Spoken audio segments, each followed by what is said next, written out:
Hello everyone, welcome to this particular video. My name is Bapi Ahmed, and in this particular video we'll be discussing about another amazing concept inside Python called list. List is nothing but it's a data type and data structure inside Python. As of now, we have discussed different data types inside Python like integer, float, boolean, strings, and so on, right? And that time I told you there are some more data types are available inside Python like list, tuple, dictionary, and sets. So we'll be discussing these are the data type one by one. So in this particular video, I'll discuss this particular list data type inside Python. So we also call this particular list as a data structure inside Python. Okay, because the way actually it stores the data. Okay, this is a completely different from your integer, string, and float, right? So if you complete this particular video, each and everything would be clear about the list. There won't be any kinds of doubt. I'll make sure. The way actually I'm going to show you this particular list concept inside Python, everything would be clear in your mind. So make sure you watch this particular video till the end. And after completing this particular video, if you have any kinds of doubts, so feel free to comment in the comment section. Definitely your doubt would be resolved. So first of all, let's try to see what are the things we're going to cover in this particular list concept. So guys, here you can see, so these are the topic actually we're going to cover inside this particular list. So definitely, first of all, we'll be discussing about like what is list. So here I'll try to give you the detailed introduction of this particular list. Then we'll see like what is the difference between list and array. See, in other programming language, we call this particular list as arrays.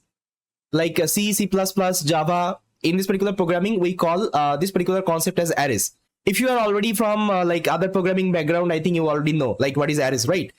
But in Python, we call this particular concept as list. Okay, not arrays. I'll show you some difference between list and arrays. Then this particular concept will be more clear. Like what is the functionality inside list and what are the functionality inside arrays and how they stores the data inside a memory. Okay, I'll discuss each and everything. Then we'll discuss the characteristics of a list. Then we'll see like how we can create a list. Then we'll see like how we can access any kinds of item from a list with the help of index.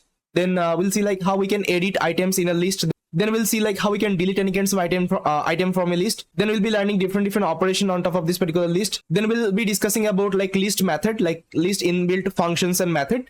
Then we'll be also learning about list comprehension. Okay, so these are the topic actually we'll be covering one by one in detail. And after completing these are the topic, definitely there won't be any kinds of doubt inside this particular list concept. And going forward, whenever you will be using this particular list in your programming, definitely you can use this particular concept very easily. So first of all, let's discuss what is list exactly. So you can see list is nothing but list is a data type where you can store multiple items under one name. More technically, list act like a dynamic arrays, which means you can add more items on the fly. Okay, now here you can see I have given one example. So L is a list, and inside this particular L I have stored you can say multiple items. Okay, you can see inside L I have stored multiple items. So as of now, we saw in a variable we can only store one value. Okay, I think you saw integer, float, then string. We only can store one value. But here list is a different kinds of actually data type. What you can do inside a variable, that means inside a name, you can store multiple items. You can store multiple items, and this particular item can be any kinds of data type. Okay, you can see the first item, it's an integer. Second item, it's a string. Third item, it's a float. And the last item you can see, it's a list. That means list itself you can also store inside a list. That is also possible here. It's like very powerful data structure, very powerful data type. Okay, inside Python.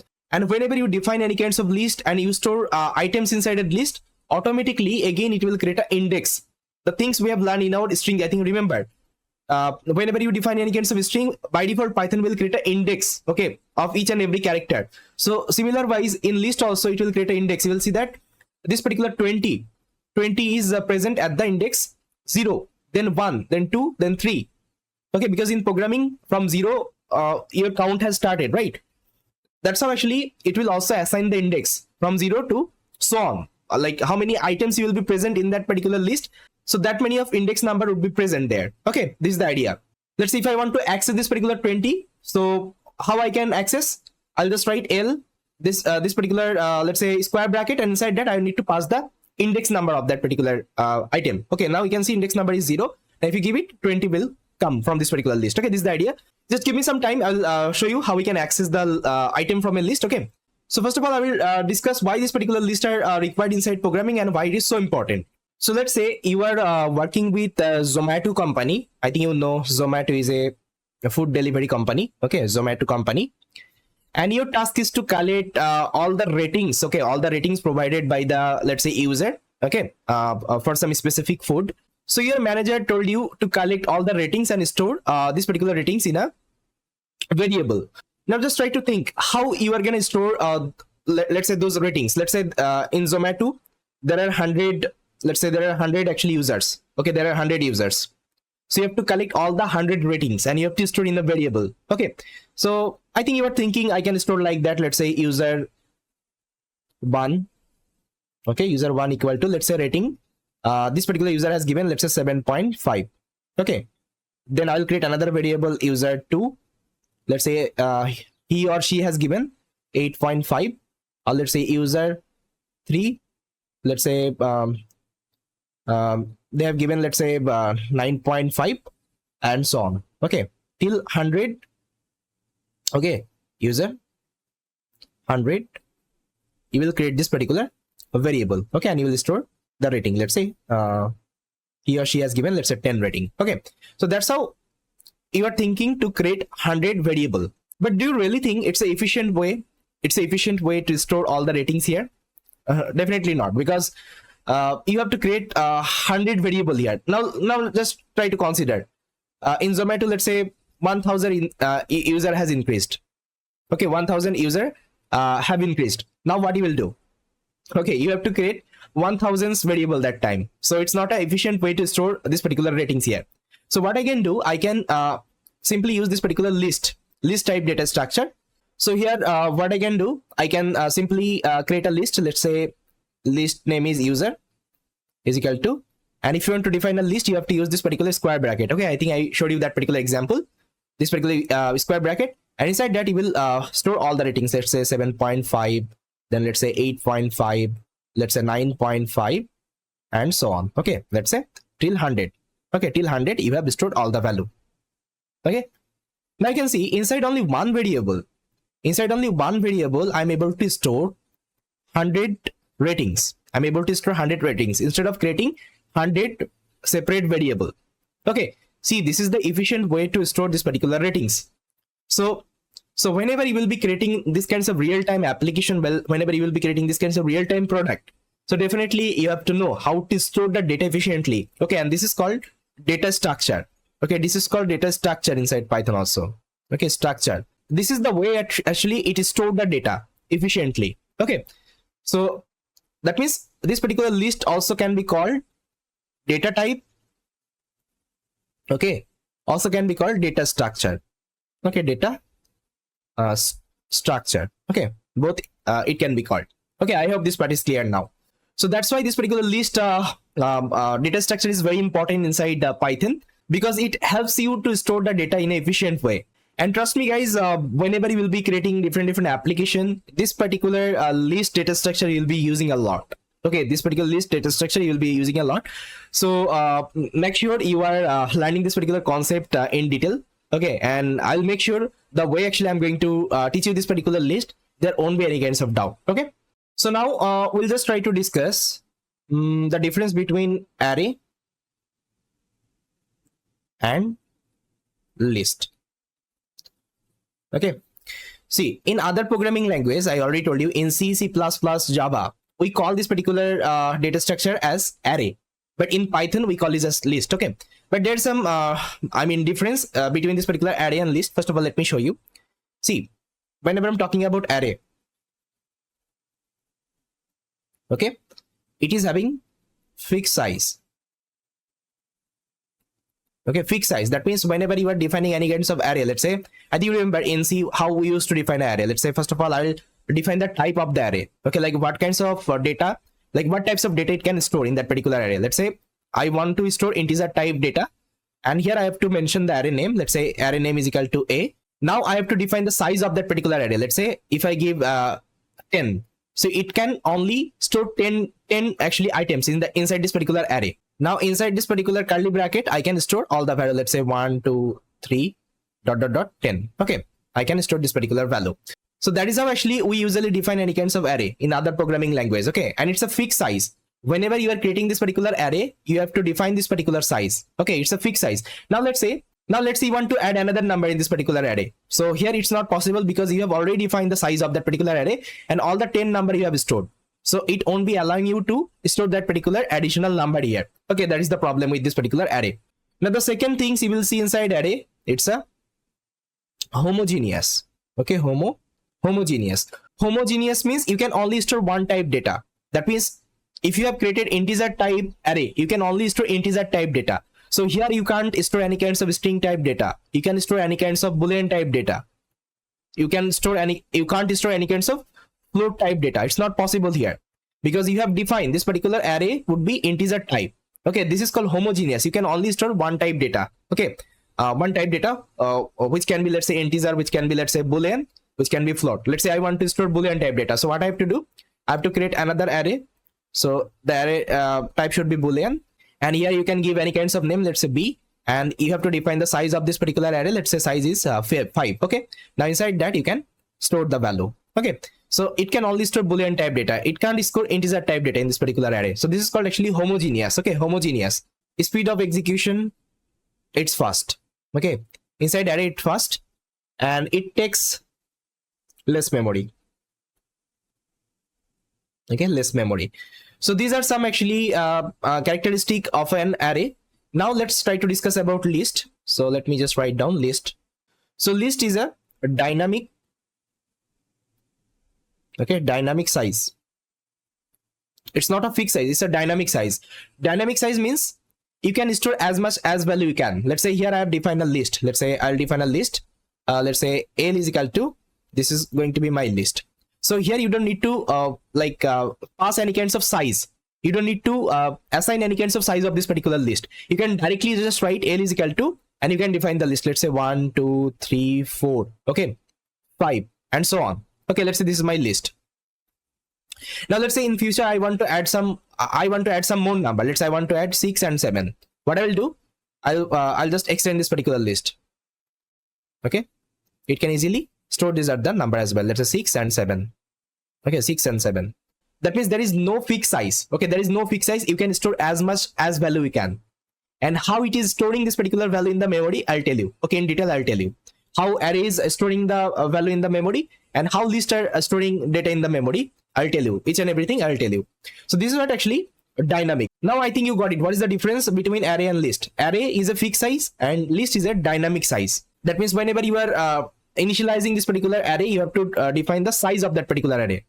And here you don't need to pass that particular size. It can store as much as value it can. Now there is another characteristic inside list. It's a heterogeneous. What is heterogeneous? It can store multiple data types. A list can store multiple data types. I think I showed you one example. So here I think you remembered.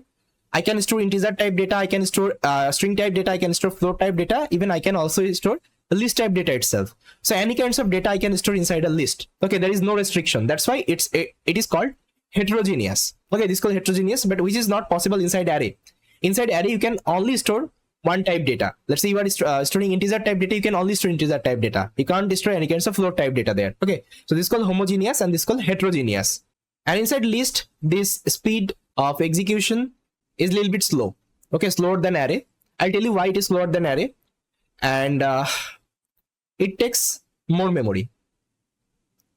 Okay, more memory to store the value. Again, I'll tell you why it takes more memory, okay, than your array. So these are some difference between our array and list. I hope this part is clear right now. And now I think this particular definition is clear. List is a data type where you can store multiple items under one names. Okay, that means this is one variable. Inside that I can store multiple items. And more technically, list act like a dynamic array. Dynamic means you can store as many as value you can here. There is no fixed size. You can add more items on the fly. That means I already told you, you don't need to give any fixed size. Let's say you want to add more items. Immediately you can add that particular item inside a list. Okay, there is no restriction. So guys, now I'm going to show you how this particular array and list like store the value in the memory. Okay, what is the memory representation of this particular list and array? Okay, I think then this part would be more clear. Then this part would be clear why arrays execution is usually fast and why it takes less memory, and why list execution a little bit slow and why it takes more memory. Okay, so first of all, let me show you about the array, like how array stores in a memory. So let's say you are having one array, let's say int a. The size of the array is, let's say 4, and this is the array, let's say 1, 2, 3 and 4. Fine. Now whenever you define this particular code snippet in the memory, what will happen? It will create a memory block, okay, with size of 4. That means size of 4. You can see 1, 2, 3, 4. Then this particular value will be stored. So let's say 1, 2, 3, 4. This particular value will be stored. But see, this particular raw value won't be stored. Instead of that, it stores always the binary representation. Okay, binary representation of 1, 2, 3 and 4. So here I can write binary. Okay, binary number. And this particular memory block will have some of the address. Let's say the address is, let's say 1001, 100, let's say 4, 1006, 1008. It can be any kinds of number. It can be any kinds of random number. Fine. So this is the representation. Okay, this is the representation of an array in the memory. Okay, that's how one array can be stored in the memory. So here you can see, whenever I'm defining this particular array, it will create this particular memory block in a continuous manner. Okay, continuous manner. That means one after another. Okay, that means it follows the continuous order. Now let's try to see how list stores the data inside a memory block. So let's say here you are having one list. Let's say L is equal to let's say 1, 2 and 3. So at the very first, what will happen? These are the value would be stored in a memory block, in an empty memory block. Let's say empty memory block means, let's say this is my memory, and there are so many blocks in the memory. I'm giving you a high level overview how things are working. It's not the actual drawing I'm doing. Just try to consider. See, memory can't be always empty, because in your system there would be so many software running. So definitely some memory block would be blocked already. Okay, with some other application, with some other data. Let's say this memory is blocked, this block is blocked. Okay, then this space is blocked. Then this space is also blocked. That's how some of the space would be blocked. Now, whenever I'm talking about empty block, let's say whenever you define this particular list 1, 2, 3. So what will happen? It will come here and it will look for where this particular let's say block is empty. So this particular block is empty. So it will come here and store 1 here. Okay, then it will look for this particular block is empty. Again, it will come here and store 2 here. Then this particular block is empty. It will come here and store 3 here. Okay, that's how it will store this. These are the item. So let me just draw it one by one. Let's say the address of this particular block is 500. Fine. And inside that it has stored 1. Fine. Now the next block, let's say the address of this particular block is, let's say 700. And inside that it is having, let's say 2.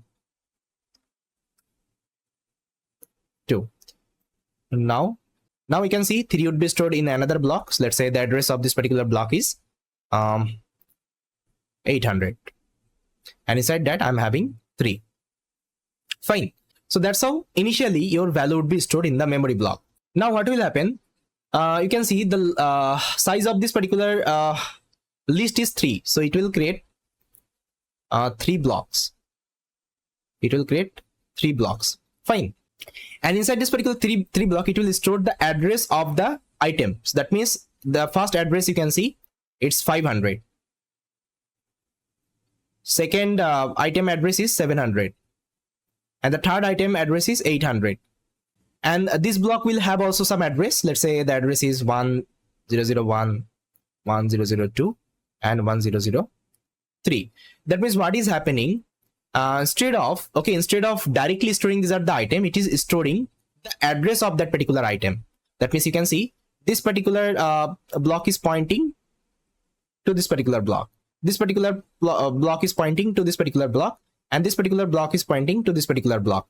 That means we call this particular array as a reference array. Okay, reference array, because it is storing the reference value. Okay, it is storing the reference value. Reference value means the address of the item. Okay, the address of the item. That means it is storing the reference value, or you can also call it as pointer. Pointer. This particular concept maybe you have learned in your C++ programming. What is pointer? Okay, so this is called actually pointer. It is pointing to this particular block. That is the idea. Now whenever I want to let's say access any kinds of value in this particular list, first of all I will go to this particular block, and this particular block will give me the address of this particular item. So it will go here, this is the address, and this particular value would be written. Okay, this particular value would be written. Okay, this is the idea. Now I hope you got it. What is the difference between this particular array representation and list representation? So array can be stored directly in the actually memory blocks. Okay, and it will create a continuous actually block. Inside that you can store the value, but inside list, instead of creating the direct value block, we just create a reference block. Okay, we can create a reference block, and we just try to map. Okay, we just try to map with the actually value block. You can see this is a value block, and it is pointing to this particular block. Now from this particular example, I think you are automatically getting why it is taking more memory. This particular list is taking more memory than your array. You can see it is creating two different blocks. That's why it's taking more memory. All right, it's taking two memory. It is storing value as well as the reference address of that particular value. And why this particular array is speed is a little bit fast, because you can see you can directly access this particular value. You don't need to go to any reference actually address. That's why it's a little bit fast. But here if you see, if I want to get this particular value, first of all I need to go to this particular address, then again it will look for that particular address. That means the reference address of this particular value. That's why it's a little bit slower than your array. Now let me show you one amazing practical demo of this particular representation. I think then this particular concept will be more clear. So I'll go to my code editor, and here I'm going to just define a list. Let's say L is a list, and inside that I'm storing some value. Let's say 1, 2, 3. Now if you want to see the memory address of this particular L, that means this particular list. So what you can do, you can use this particular ID function. Okay, ID function, inside that you can pass this particular object, this particular list object. Now if I execute, it will show you the memory address of this particular list. So in this particular memory address, this particular list is stored. Now if you want to see where this particular one is stored, okay, in which address this particular one is stored, for this what you can do, I think I can use this print function. Inside that I can write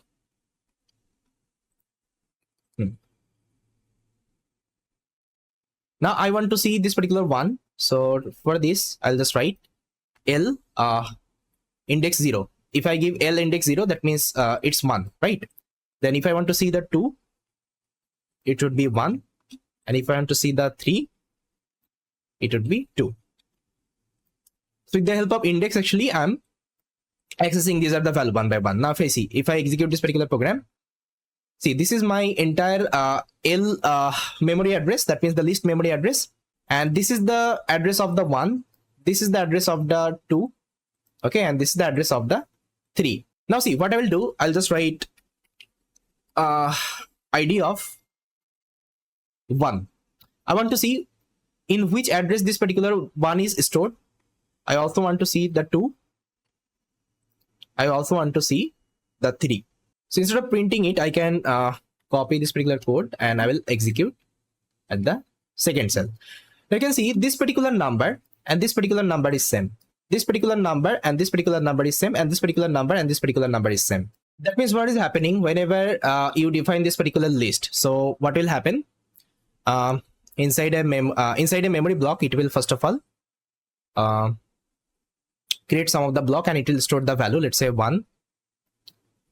Then it will store, let's say 2, and it will store 3, and it will have some address, right? So let me take a new color. Now you can see this is the address number, the one address number. Okay, one address number is that. So I'll take the only last 3 numbers. So let's say 4, 3, 2. Then 2 address number is 4, 6, 4, and 3 address number is 4, 9, 6. Fine. Then what will happen? It will create a memory block. The size of your array, you can see it's 3. So 1, 2, and 3. And inside this particular block, it will store these are the address. That means 4, 32, 464 and 496. Fine. And this is my entire array. Okay, this is the entire array, and the address of this particular entire array is this number actually, 104. Fine. So whenever you are calling L0, that means you want to access the first item in that particular list. So what will happen? It will redirect here. Okay, it will redirect here in this particular location until return you 1. And whenever you are calling this particular one and you want to see like why this particular one is present, you can see it is giving you this particular address. It is giving you this particular address here.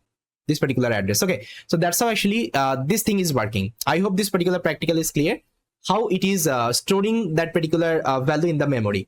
Okay, the things I have showed you as a theoretical in my board. Now I think I also proven with the help of practical representation as well. Okay, so similar wise, whenever you are checking the 2 address, you can see it is printing 464, and whenever you are checking 3 address, it's printing 496. Okay, that's how it is storing the value inside memory. And how it is replacing that particular homogeneous, that means you can also store multiple data types here, because you can see, let's say you want to add any other type data, let's say you want to add A here. So what will happen? It will create another block, and inside that it will store A. Okay, and this will have some address, let's say address is, let's say 900. Fine. And here one block would be created, and inside that it will store the address of that particular A. Okay, and it will point here. That means here you are not directly storing this particular item. Instead of that, you are storing this particular pointer, this reference value. Okay, that's how actually you can replace this particular homogeneous concept. You can store any kinds of data. And which is not possible inside array. Because array, you can see it will directly store this at the value. So here I can't create another block, and you can't actually store A here. It's not possible because you have mentioned it's an integer. Okay, you have mentioned it's an integer. I hope this part is clear now, right? Now the next thing we'll be discussing about why it is dynamic and how this particular dynamic works. Dynamic means you can add as much as value you can. And now I will show you how it will store these are the value. Let's say initially my array size is, so here I can write. So let's say L is an array, and here I'm having, let's say 1, 2, and 3. So what will happen in the memory block? It will create 3 block, and it will store 1, 2, and 3. Fine. Now let's say I want to add 4 and 5 in this particular array. So what will happen? I can easily add 4 and 5. Now in the memory, what will happen? So it won't be replacing in this particular block. Let's say this is my block A. So it will create a copy of this particular block. That means the double size. That means let's say this is a 3 block. It will create another block which is size, the size would be 6. Double number block it will create. Let's say 1, 2, 3, 4, 5, 6. So what it will do? It will copy all the number one by one. 1, 2, 3, and it will store 2 number. The new number you have given, let's say 4 and 5. That's how it will do the copy operation. Okay, it will do the copy operation. It will create a copy with a double block size, right? Now let's say you want to add some more number. Let's say you want to add 6 and 7. Again, what will happen? It will create another copy. Let's say the block would be C. It will create another copy with that double size. It will copy all the number 1, 2, 3, 4, 5. Then it will store 6 and 7. This 6 and 7. 6 and 7. And so on. So in future, if you want to add some more value, again it will create a copy of this particular block with a double size, and it will store that particular value. Okay, so sometimes what happens, let's say you create a double block, but you don't use that particular block. Let's say this particular block is empty. So you are unnecessarily taking the space. Okay, unnecessarily taking the memory. So that's why list always takes more memory. Here I told you. And why speed is slow? Because of this particular operation. It will create a copy every time. Okay, it will create a copy different time, and it will copy all the value. Okay, in the new actually block. That's why this particular execution is a little bit slow than your array. I hope this part is clear right now. What is this particular dynamic and how this particular dynamic works? And I have proven all this particular statement one by one. Now let's try to see some characteristic of a list. Now you can see the first characteristic. It's a ordered collection. So let me show you why it is an ordered collection. Let's say L is a list, and here I'm storing some value. Let's say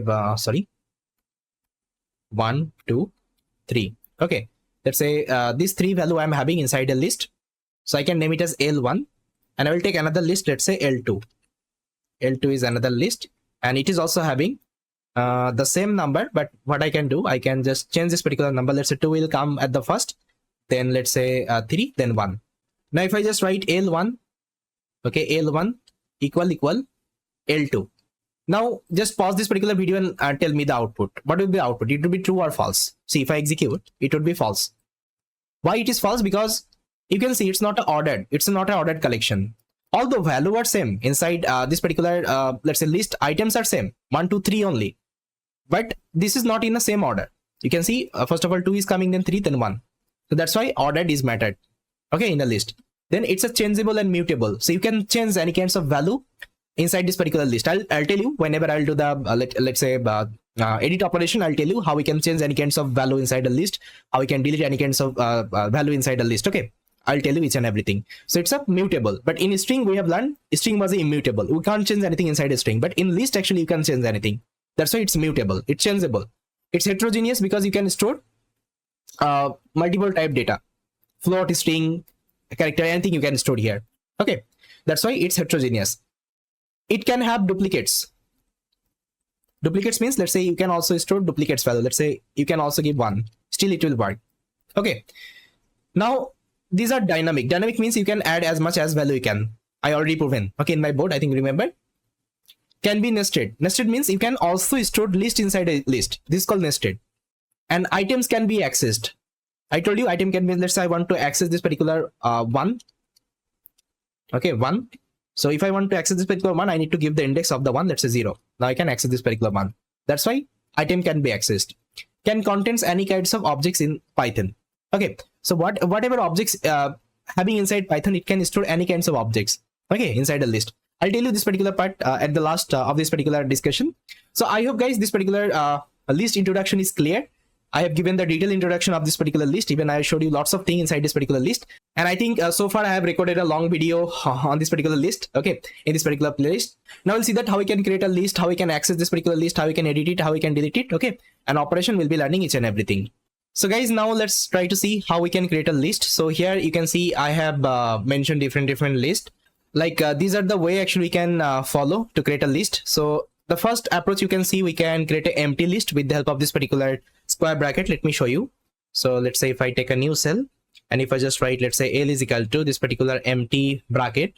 Now if I execute this particular program, see it's a empty list. So if I show you the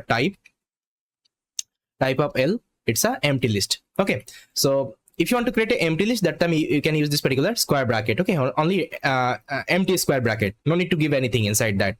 Now if you want to create a one-dimensional list, I think you know, like one-dimensional array, two-dimensional array, right? So in a list also we can create a one-dimensional list, two-dimensional list, and three-dimensional list, and so on.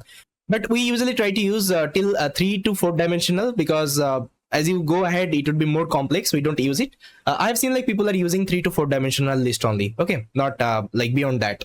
You can see if I want to create a one-dimensional list, I can create like that. So I can copy this particular list and here I can mention, see, this is my one-dimensional list.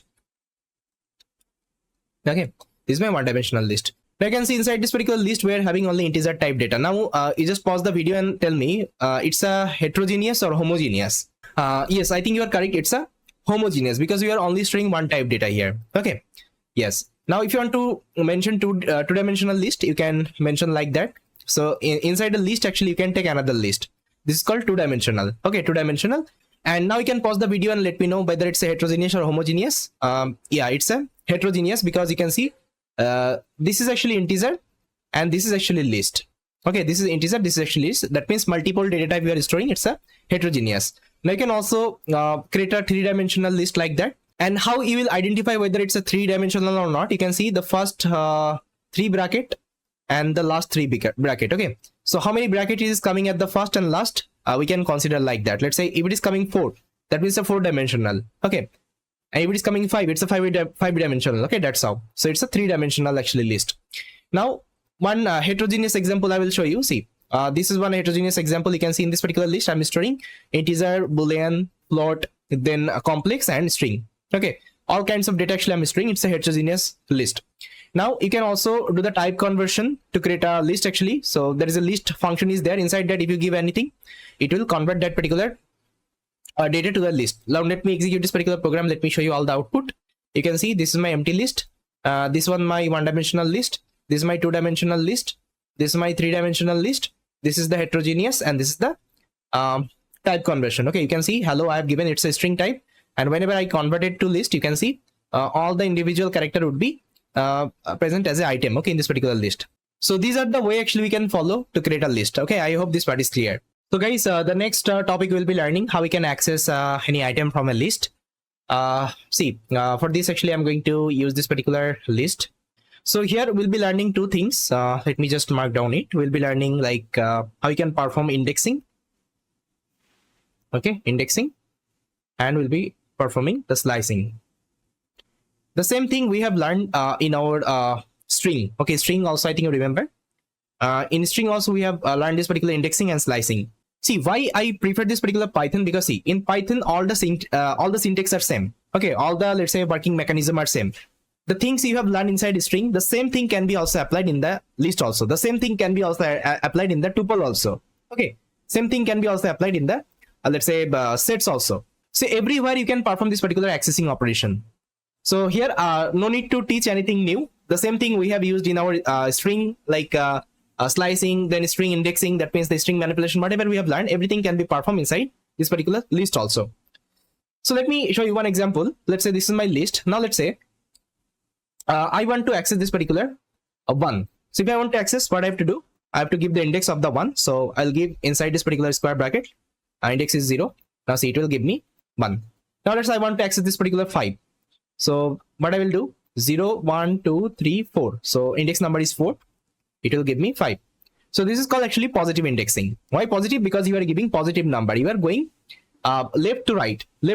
Okay, whenever you are going left to right, it is called positive indexing. You can also perform negative indexing. Let's say I want to access this particular 5 with the help of negative indexing. What I will do, I'll give -1 that time. It will give me 5. If I want to, let's say, extract this particular 4, I'll give -2. It will give me 4. The same thing we have learned in your string. The same thing can be applied here also. So I'm not going to teach you this particular part, guys, in detail, because I already discussed this particular things in detail inside my string class. So whenever I was discussing about this particular string, okay, string, I think you remember this particular notebook.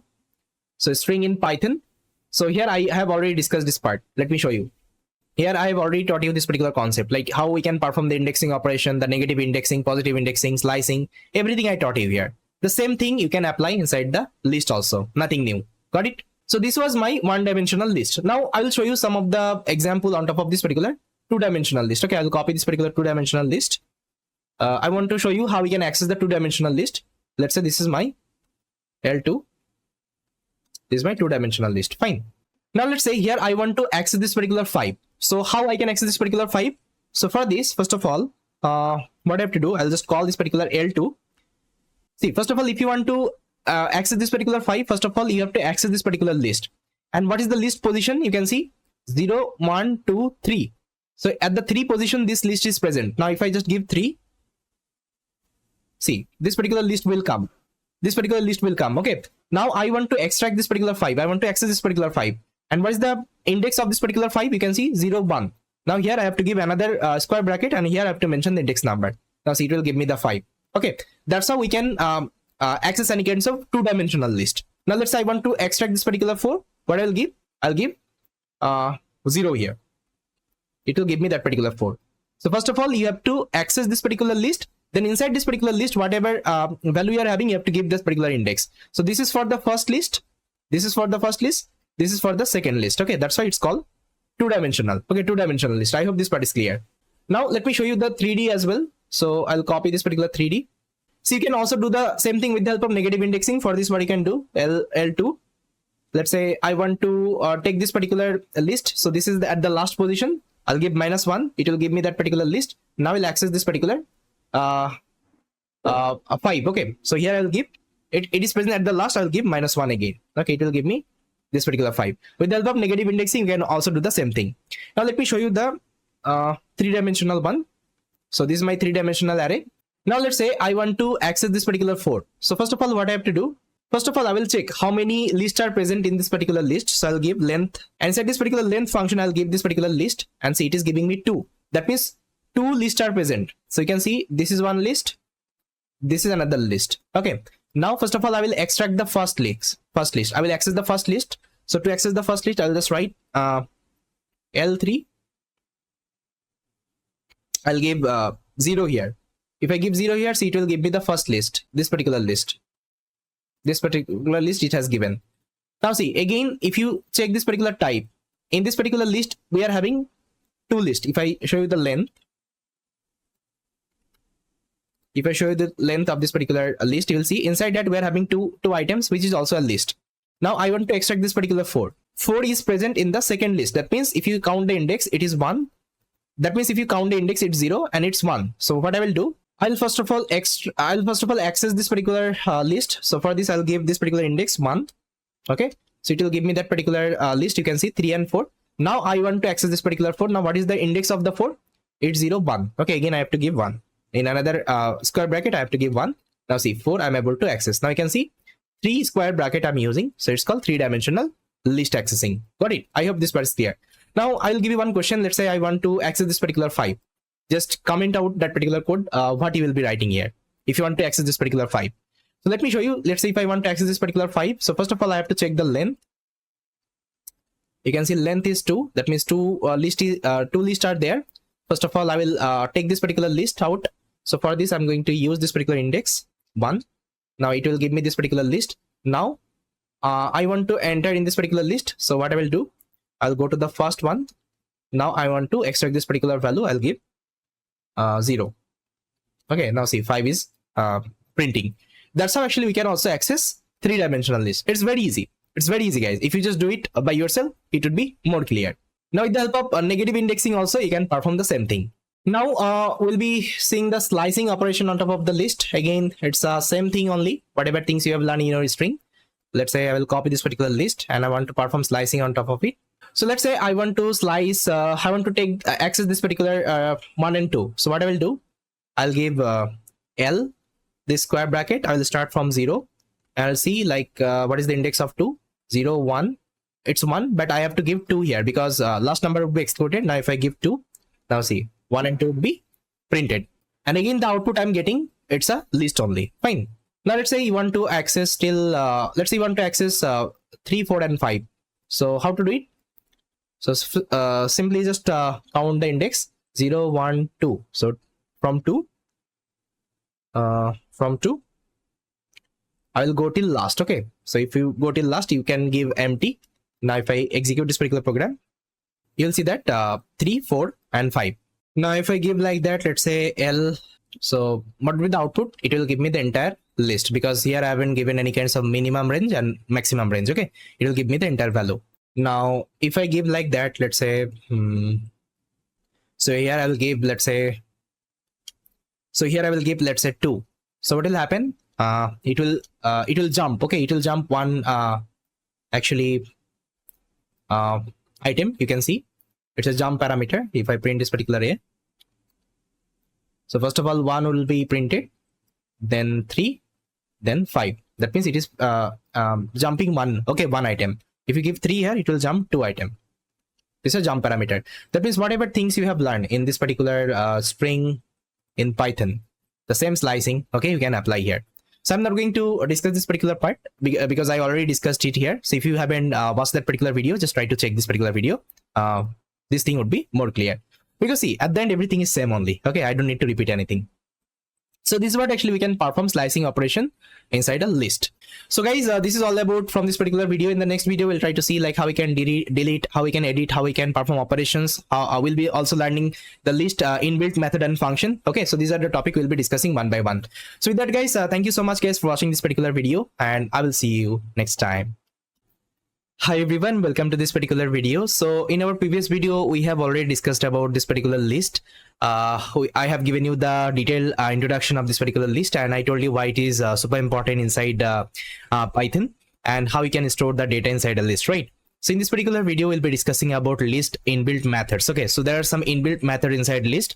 So these are the method actually you can use whenever you are writing your program. So this will make your task very easy. Okay, so what I will do, I'll go to my code editor and try to discuss this particular list method inside Python.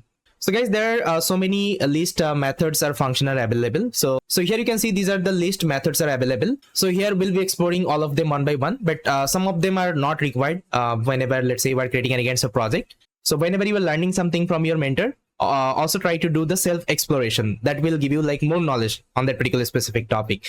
So let's try to start with this particular list method and function. So there are some most used actually list methods and function I'll be discussing in this particular video. And these are the functionality actually you'll be using a lot, okay, in your projects and all. So the first method actually I'll be discussing about is nothing but append. Append means, let's say you want to add any item in a specific list. So you can use this particular append function. So let me give you one example. Let's say L is a list, and inside that, let's say I'm having some value. Let's say 1, 2, 3, 4. Now if I print this particular array, you'll see that I'm having these are the item, okay, in this particular array. Now let's say I want to add another item in this particular list. So for this, I can use this particular append function. So simply I'll just call l.append. Okay, l.append. And here you just need to give that particular item, like which item you want to store in this particular list. Let's say I'll give 5 here. I'll give 5 here. Now if I execute this particular program, see, this particular 5 has been added in this particular list. So if you want to check it, what you can do, you can simply print this particular. So what you can do, you can simply print this particular list again. Now you'll see that 5 has been added. So I think I remember I told you this list is nothing but it's a mutable. Okay, I'll just try to remember list is mutable. So let me write here. Lists is mutable. Okay, you can change the list. Okay, so let's try to remember this particular things. List is mutable, but I think I remember I told you string is not immutable, because inside string I can't change anything. I can't actually add anything there. I think you remember. Let's say this is my string. Let's say is equal to Bappy, and now let's say I want to change. Let's say I want to change anything inside this particular string. Let's say I want to change this particular B with any other. Let's say is index 0, and let's say I want to change with A. It will throw me error. String does not support item assignment, but the list actually we can change. So let me give you one example. Let's say this is my list, and now let's say I want to change this particular one with any other value. I can easily do it. I'll just call this particular list object, and I'll give the index of this particular, let's say, item. Let's say the index is 0, that means 1. Now I want to change this particular one with, let's say, 100. Now if I execute this particular program, I'll print it, print this particular list. Now see, this particular one has been changed with 100. That means you can change inside a list. It's possible. That's why it's mutable. Okay, that's why it's mutable. So let me show you another example. Let's say I want to change this particular 4 with any other value. Yes, you can do it. So I'll copy this particular code. Now let's say what is the 4 index? 0, 1, 2, 3. So here I have to give 3. Now let's say I want to change with 200. Now if I execute this particular program, you'll see that this particular 4 will replace with 200. So this is called actually editing with index. Okay, this is called actually editing with indexing. Okay, because here I'm using indexing. Now here you can perform edit with slicing as well. So let me give you another example. Let's say this is my list. This is my list. Now what I will do, let's say I want to change, these are the value. Let's say I want to change 2, 3 and 4 with any other value. So what I will do, I'll just do the slicing first of all. So here I will write from 1, 0, 1, 2, 3. That means 4 till 4. I want to change with other value. So here I have to give the value as a list. Let's say I want to change with 200, then 300, and let's say 400. Now if I print this particular list, print L, you will see that all the value would be changed. Okay, all the item would be changed. So that's how actually you can do editing with slicing. Both you can do inside a list. Okay. Now I think this part is clear why we call this particular list as a mutable. Okay, mutable data type. So one function we have learned called append. Append means if you want to add something at the end of that particular list, okay, so you can use this particular append function that time. Always try to remember append will. Okay, append will add a value at the last position of that particular list. At the last position of that particular list. See, if I again do the append operation, let's say I'll add another number. I'll just call l.append. Let's say I want to add 200. Okay, I want to add 200. Now, first of all, I will execute this particular line. Then I will execute this particular line. Then I will print this particular L. Now I'll see that first of all, 5 will add at the last. Then 200 will add at the last. See, it will always add that particular item at the last position of that particular list. Okay, this is the idea, and that's how we can use this particular append function. Now there is another one called extend. So let me also show you this particular extend example. So what I will do, I'll copy this particular same list. But before discussing this particular extend, I will discuss two more concepts inside this particular append. Let's say I'll copy this particular code. I'll copy this particular code, and here I will paste it. Now let's say if I just write l.append, if I give, let's say 6, 7, and 8. Now just pause this particular video and let me know what will be the output. Okay, what will be the output? Just let me know. See, if I execute this particular program, you will see that this particular list would be appended in this particular list. Now see, this is my list, and inside this particular list has been appended.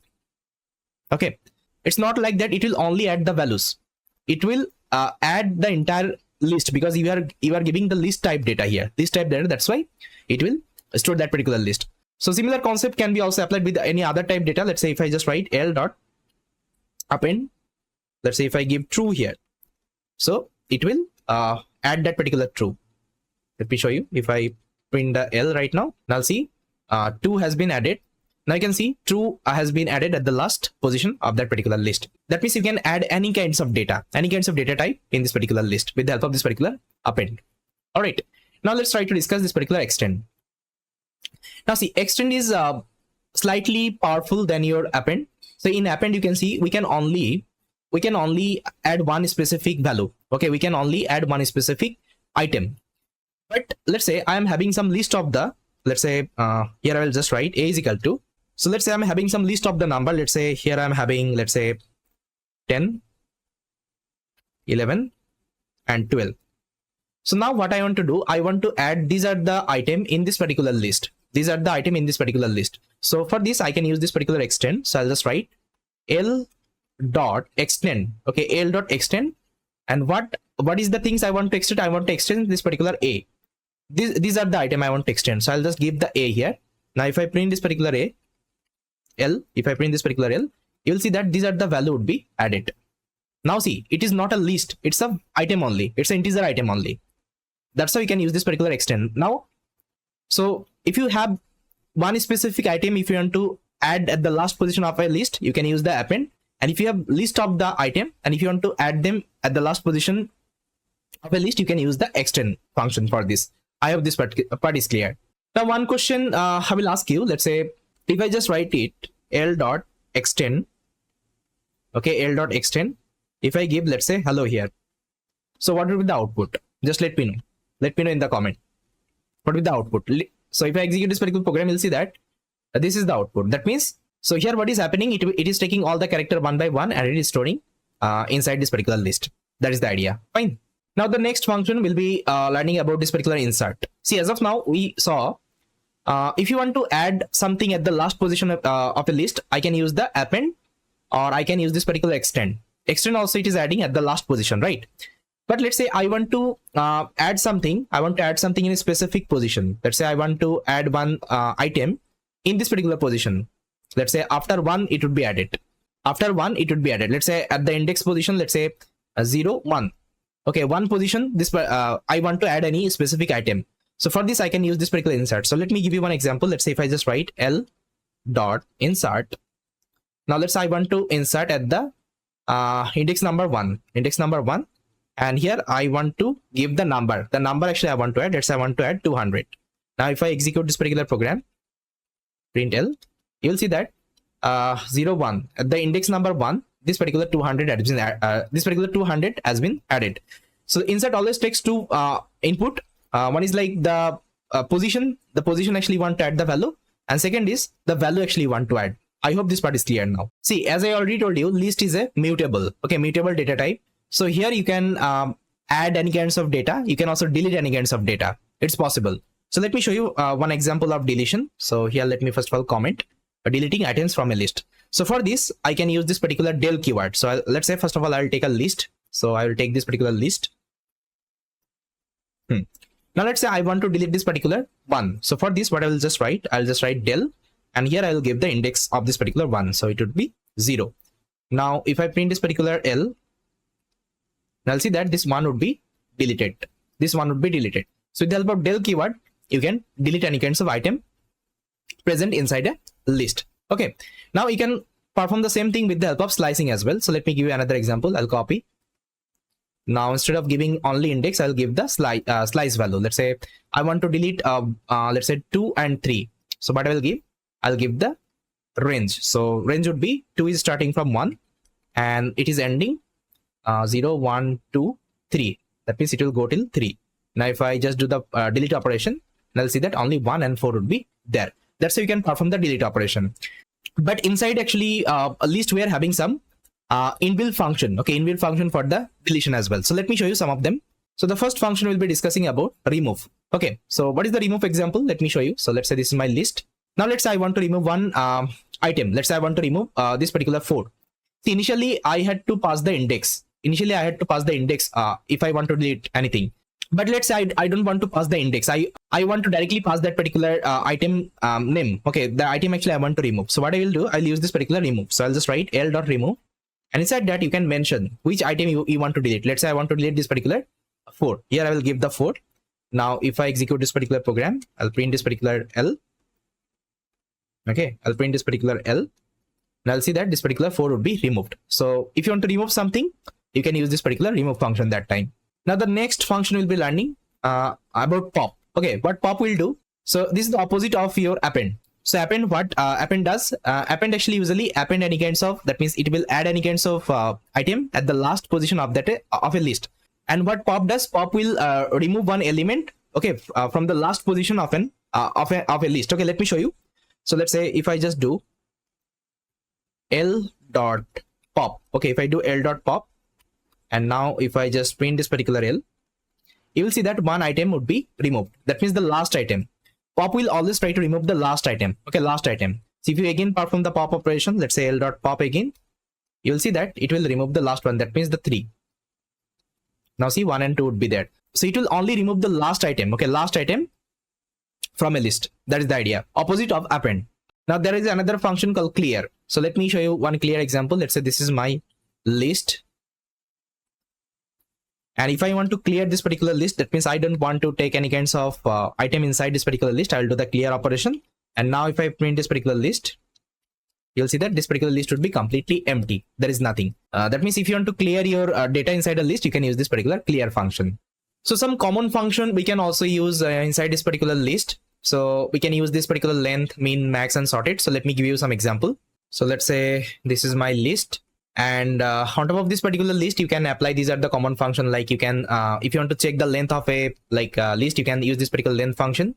If you want to check the minimum value, you can use this particular min. If you want to check the maximum value of this particular list, you can use this max. And if you want to sort, okay, if you want to sort this particular, let's say array in a ascending order or descending order, you can also do it. So let me execute this particular code. You will see that this is the length. Length is 4, 1, 2, 3, 4. That means 4 items I'm having. The minimum value is 1 and maximum value is 4. And if you do the sort operation, you will see that the sort actually we're doing this descending sort, like reverse is equal to true. So it is sorting 4, 3, 2, 1. Okay, now if you just make it as false, it will do the ascending order. Okay, it will do the ascending order that time. Okay, so these are the common function you can also apply on top of the list.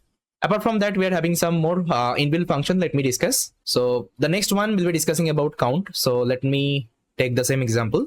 Now in this particular example, I will add some more value. Let's say 4, 4, and 5. Now let's say you want to count one specific item, like how many times it is occurring in that particular list. Okay, let's say if I just do the count of 4, you will see that 4 is coming 3 times in this particular list. 1, 2, 3. Now if I give 5, it is coming 2 times. Okay, that's how you can also make a count. You can also make a count. So that's how actually you can make a count of any item inside a list. Now the next one, we are having something called index. Now what index will give you? Index will give you the index number of a item. So let me show you. Let's say this is my list, and now if I perform l.index, and let's say I want to check the index of 1. So if I give 1 here, so it will give me 0, because you can see at the 0 index 1 is present. Now let's say if I want to check the 2, I'll give 2 here, it will give me 1. Now if you want to get to know any index number of any kinds of item in a list, you can use this particular index function that time. Now the next one, we're having something called reverse. So let me take one example. Let's say I'll copy. If I perform L dot reverse, and if I print this particular L, now I'll see that all the item would be reversed. Okay, now you can see 4 is coming, then 3, then 2, then 1. That means if you want to perform the reverse operation, you can use this particular reverse. So the same thing can be also done with the help of this particular sorted. Okay, sorted function, sorted common function. Now there is another one called sort. So let me also show you one sort example. What I can do, I can create a new list here. Inside that, I'll just mention some value. Let's say 4, 2, 1, 55, and 10. Okay, let's say these are the value actually I'm having in this particular list. Now if I perform sort operation, let's say if I do L dot sort, and now if I print this particular list, you will see that all the items would be sorted. Okay, inside that you can see that all the item would be sorted. So you can see 1 is the smallest one, then 2, then 4, then 10, and 55. Now there is another one called copy. So copy can be used. Let's say I want to copy this particular list any other variable, I can do it. So I'll just write, let's say L1. Okay, L1 is equal to L dot copy. Okay, L dot copy. So now if I print this particular L1, you'll see that all the items actually I had inside my L, everything would be present inside L1 right now. Now let's say if I change anything inside L, inside the original list, let's say if I just do L dot append, let's say I will add 500 in this particular list. Now if I print this particular list, you will see that 500 has been added. Now if I print this particular L1, see there is no change inside L1. That means I copied. Okay, I copied. These are the items already inside this particular L1. That means it is a separate object. This is a separate object. You can check. Let's say I can use this particular ID function to check. Let's say if I show you the L memory ID, you can see this is the L memory ID, and I will show you the L1 memory ID as well. I think it was L1. Yeah, L1 memory ID. See, both are different. That means whatever changes actually you are doing inside this particular list, it won't be reflecting inside this particular list because it is completely creating another object in the memory. Okay, that is the idea. So yes guys, these are like very commonly used function inside list, or you can also call it as method inside list. Okay, and these are the functionality actually will help you a lot going forward whenever you will do the projects and all. So in the next video, I'll try to discuss some operation on top of list, like how what are the operations actually we can perform on top of the list. Okay, so either guys, thank you so much for watching this particular video, and I will see you next time. Hello everyone, welcome to this particular video. So in this particular video, we'll be learning about list operations inside Python. As of now, we have seen the list introduction, list methods and all. We have covered so many topics inside list. In this particular video, we'll be discussing about list operations. So let's go to our code editor and try to understand this particular list operations. So guys, you can see there are some operations actually we can perform on top of this particular list. Like we can perform arithmetic operation, we can perform membership operations, and we can perform loop operations. So first of all, let me show you this particular arithmetic operation. Inside arithmetic operation, we can only perform addition and multiplication operation. So these two operations only we can perform. So let me show you some of the example. So let me comment out and let me show you some of the example. So let's say I'm having two lists. Let's say list 1. Let's say I'm having 1, 2, 3, 4, 5.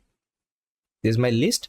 And list 2, 5, 6, 7, 8, and 9. Let's say I'm having this particular two list. Now let's say if I want to perform, now let's say if I perform L1 plus L2. So now just tell me what would be the output if I execute this particular code. See, if I execute this particular code, this would be the output. That means what is happening? See, this is my first list till 5, and the second list actually it will do concatenation operation. That means it is performing. See, it is performing something called concatenation operation. That means these are the value we'll add in this particular list. Okay, in the first list, this is called concatenation operation. The same thing we learned in the string as well. I think you remember. Okay. So this is what actually we can perform for the addition operation. Now we can also perform something called multiplication. Now let me show you the multiplication example as well. Let's say if I perform list multiply by 3. So what will happen? See, if I execute this particular program, see, it will add, these are the number 3 times. You can see 1, 2, 3, 4, 5, again 1, 2, 3, 4, 5, again 1, 2, 3, 4, 5. If I give 4, it will add fourth time. Now if you're thinking, let's say, can I perform this particular operation L1 times L2?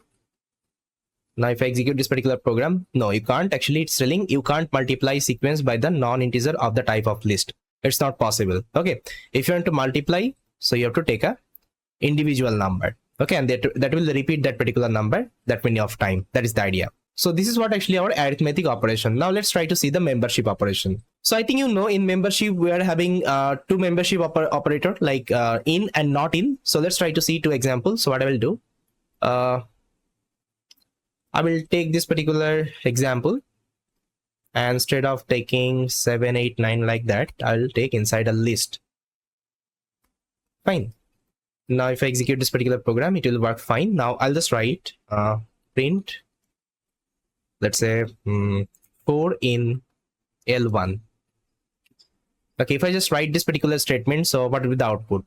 See, if I execute, it's true, because 4, it is already present inside this particular list. Now if I give, let's say 40, it would be false, because 40 is not there inside that particular list.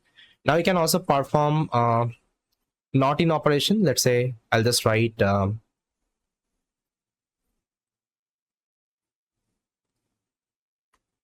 it's not in L2, it false, because it is already present. You can see it is already present inside L2. Now if I just write let's say 90, it's true, because it is not present inside this particular L2. Okay, that's how you can use this particular membership operator. Now the next operation we can perform, so the looping operation. I think loop wise I already showed you how we can perform loop on top of any kinds of data, right? So let's say I'll take this particular example,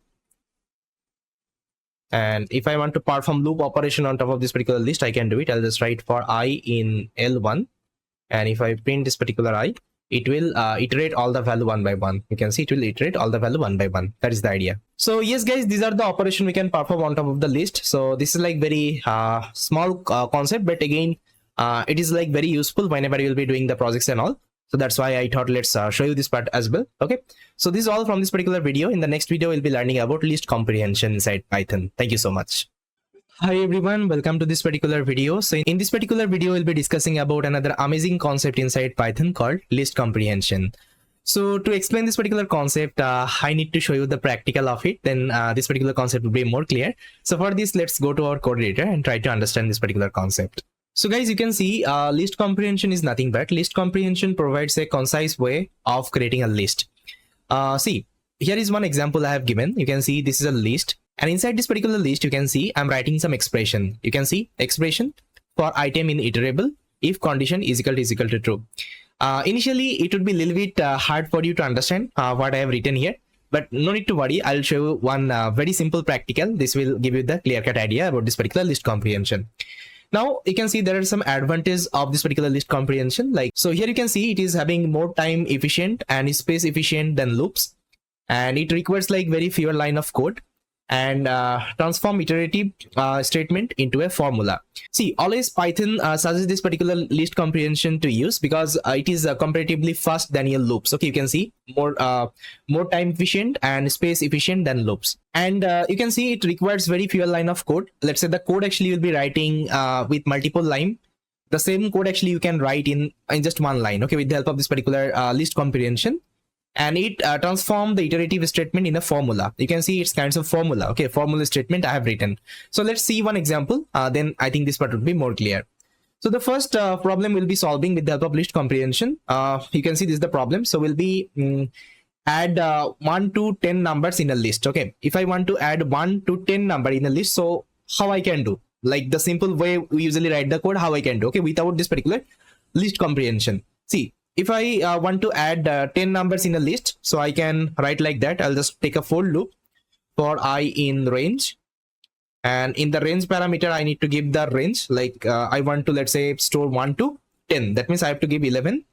Then if I print this particular I, you'll see that I will get all the number 1 to 10. Now I want to add this particular number in a list. So how I can add? So first of all, I'll create an empty list here. So let's say this is my empty list. L is equal to, this is my empty list.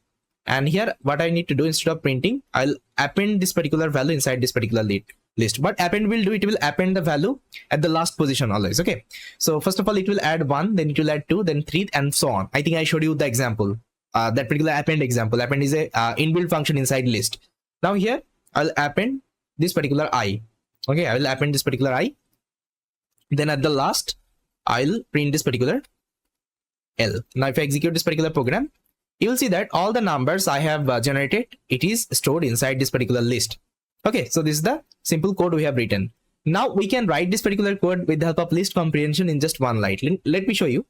So if you want to write list comprehension, first of all, just create an object. Let's say this is my list object, and inside this particular list, I'll write this particular expression. Okay, so what will be the expression? So first of all, I'll just write for I, the same code. The same code I will copy and I will paste it here. Okay, I'll paste it here. And instead of appending, what I will do, I'll simply write this particular I at the first of this particular for. Okay, for expression.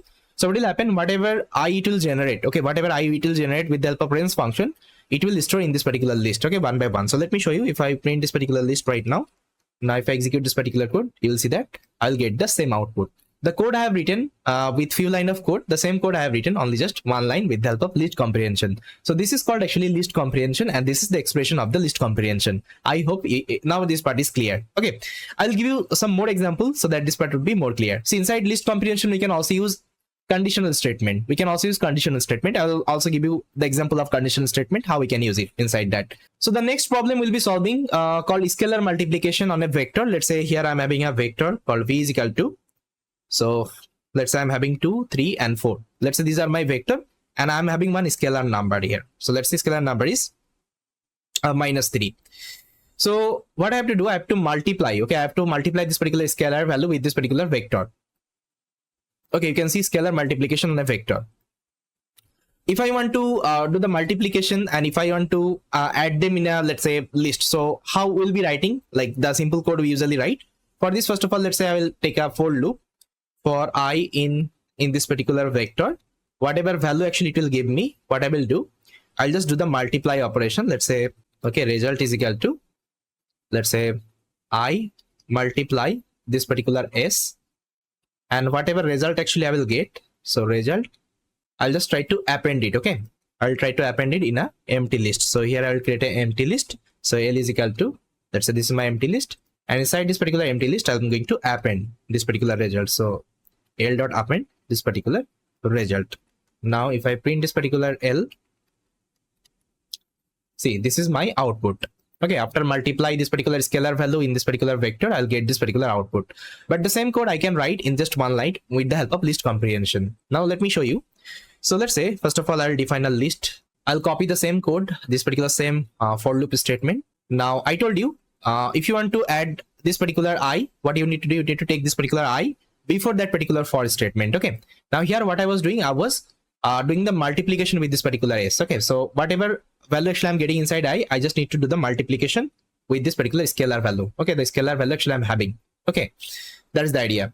Now if I print this particular L, you'll see that I'll get the same output with the help of this particular list comprehension. So that is why in the definition I told you, list comprehension provides a conscious way of creating a list. It always provides a conscious way to create a list, right? And you can see advantage, it's like more time efficient, more space efficient, because here it doesn't take more space.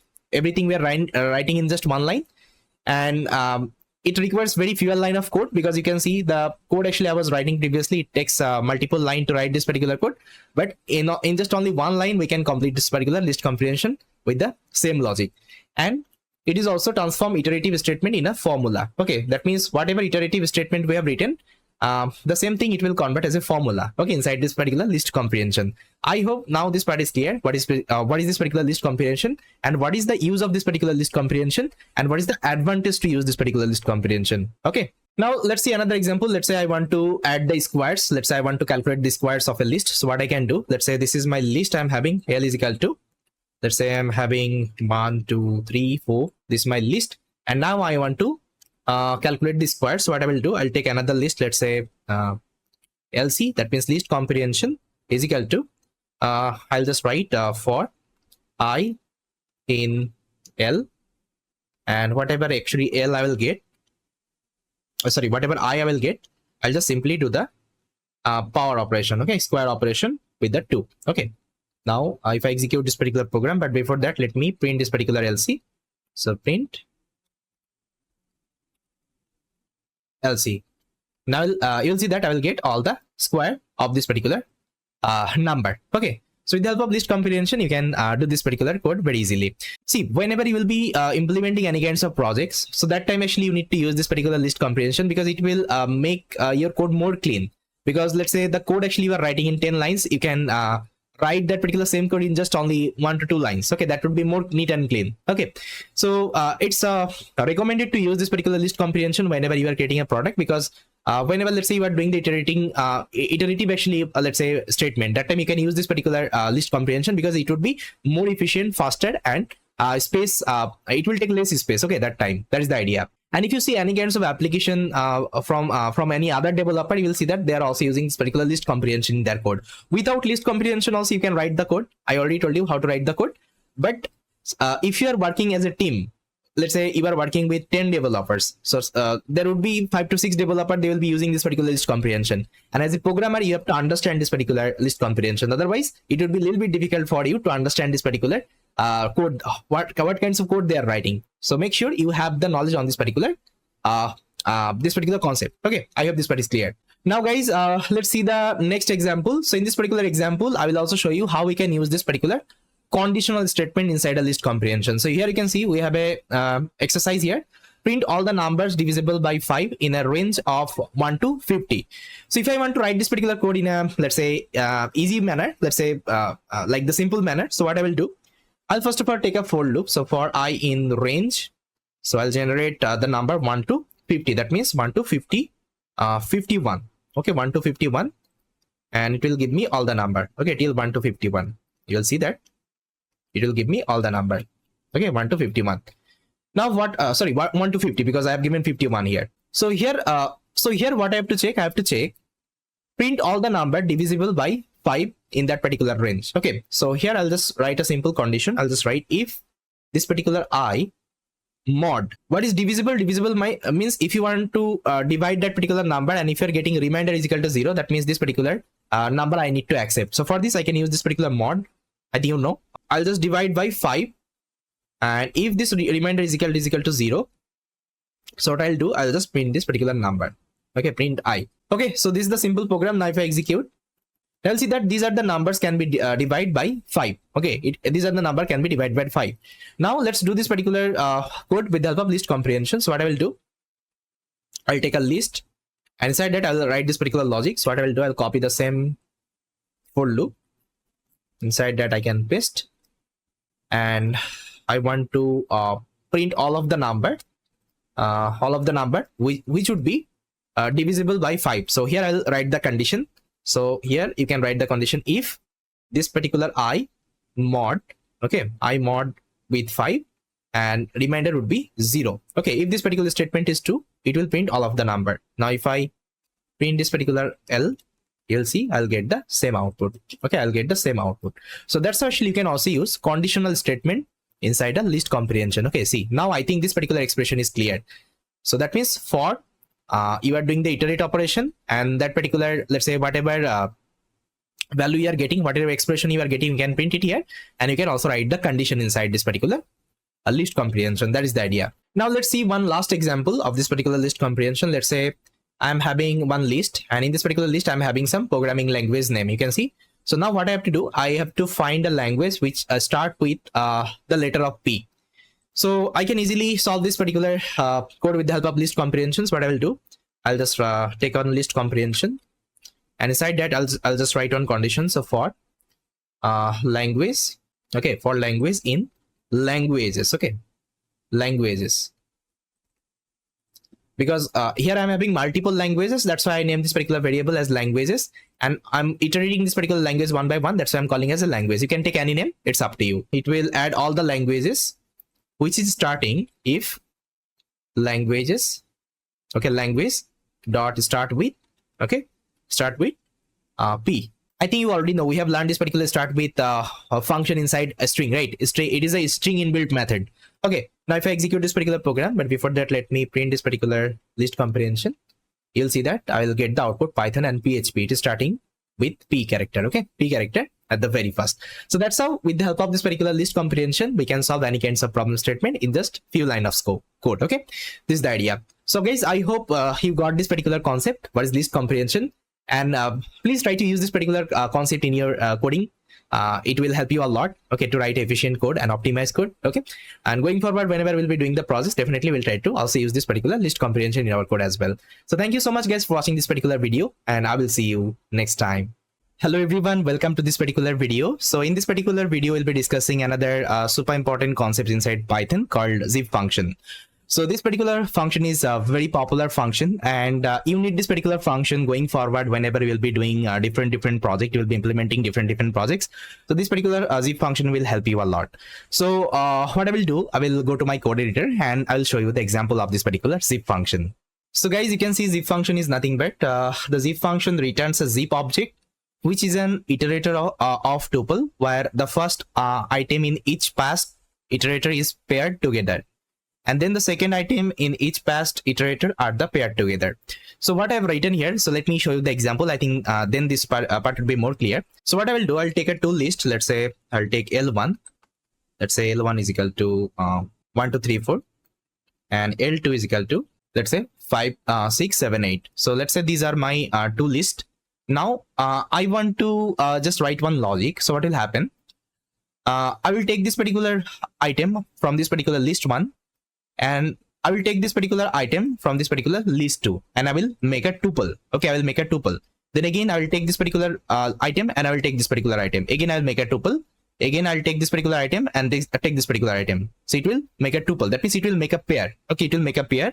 So what is happening? From list 1, we are taking one item. From list 2, we are taking one item, and we are making a pair. So let me give you one example. Let's say if I just perform zip of L1 and L2. Now if you execute this particular program, you will see that it will return you one object. It will return you one object called zip object. Okay, it's a zip object. It's a iterable object. Now if you want to see that particular output, what you can do, you can convert this particular object to a list. Okay, list. That means a list representation. Now if I execute this particular program, now we'll see this particular pair. Okay, pair output. Now see what is happening. First of all, it's taking this particular item, and it is also taking this particular item, and it is making one pair. And the pair, actually you can see it's a tuple. Okay, it's a tuple type data. Okay, tuple type data. It is making tuple type data with the help of this particular pair of value. Now you can see it is taking the second one, and it is taking the second one, it is making another pair. Then this one, another pair, this one, another pair. So that's how we can make a pair, okay, from this particular tool list. Now you can ask me why to use this particular, let's say, concept. There are so many actually project you will be using this particular concept. I will tell you that time, okay, whenever I need it. So let me give you one simple example. Let's say you want to store the roll number and the student name, okay, in a, let's say, database. So that time actually this particular concept will help you. Let's say I'll give you one example. Let's say this is my roll number. Let's say 1, 2, 3, 4, and 5. Okay, let's say, yeah, let's say I'm having 5 students in this particular class. Also having the student name. Let's say the student name is, let's say, Bappy. Let's say these are the students actually I'm having in that particular class. Okay, now I want to add the roll number with this particular student name. So what I will do, I'll take this particular zip, and inside that I will pass the roll number, and I will also pass the student name. Okay, and I will convert to a list representation. Now if I execute, you will see that Bappy, he is having 1 roll number, Alex 2 roll number, Haris 3 roll number, Umar 4 roll number, 5 Ahmed roll number. Okay, that's how you can store these are the value in the database directly. Okay, this is the idea. So there are so many way actually we can use this particular concept, and this is like very small concept inside Python, but again it's super important. That's why I thought let's draw this particular concept as well. Okay, you can also perform actually mathematical operation with this particular list. Let me show you. So what I will do, I will copy this particular example. So let's say what I want to do, see the output actually I'm getting. I want to do the subtract operation. Okay, I want to do the subtract operation of this particular two number. Let's say 1 subtract 5, 2 subtract 6, then 3 subtraction of 7, and 4 subtraction of 8.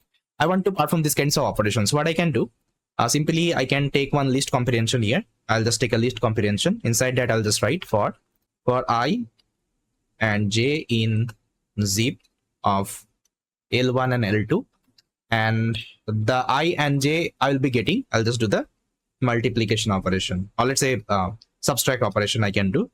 I'll do subtract operation I subtract of j. Now if you execute this particular program, you will see I will get the output. That means if you just subtract if you just subtract 1 subtract 5, you will get -4. Then 2 subtract 6, you will get -4. Then 3 subtract 7, you will get -4.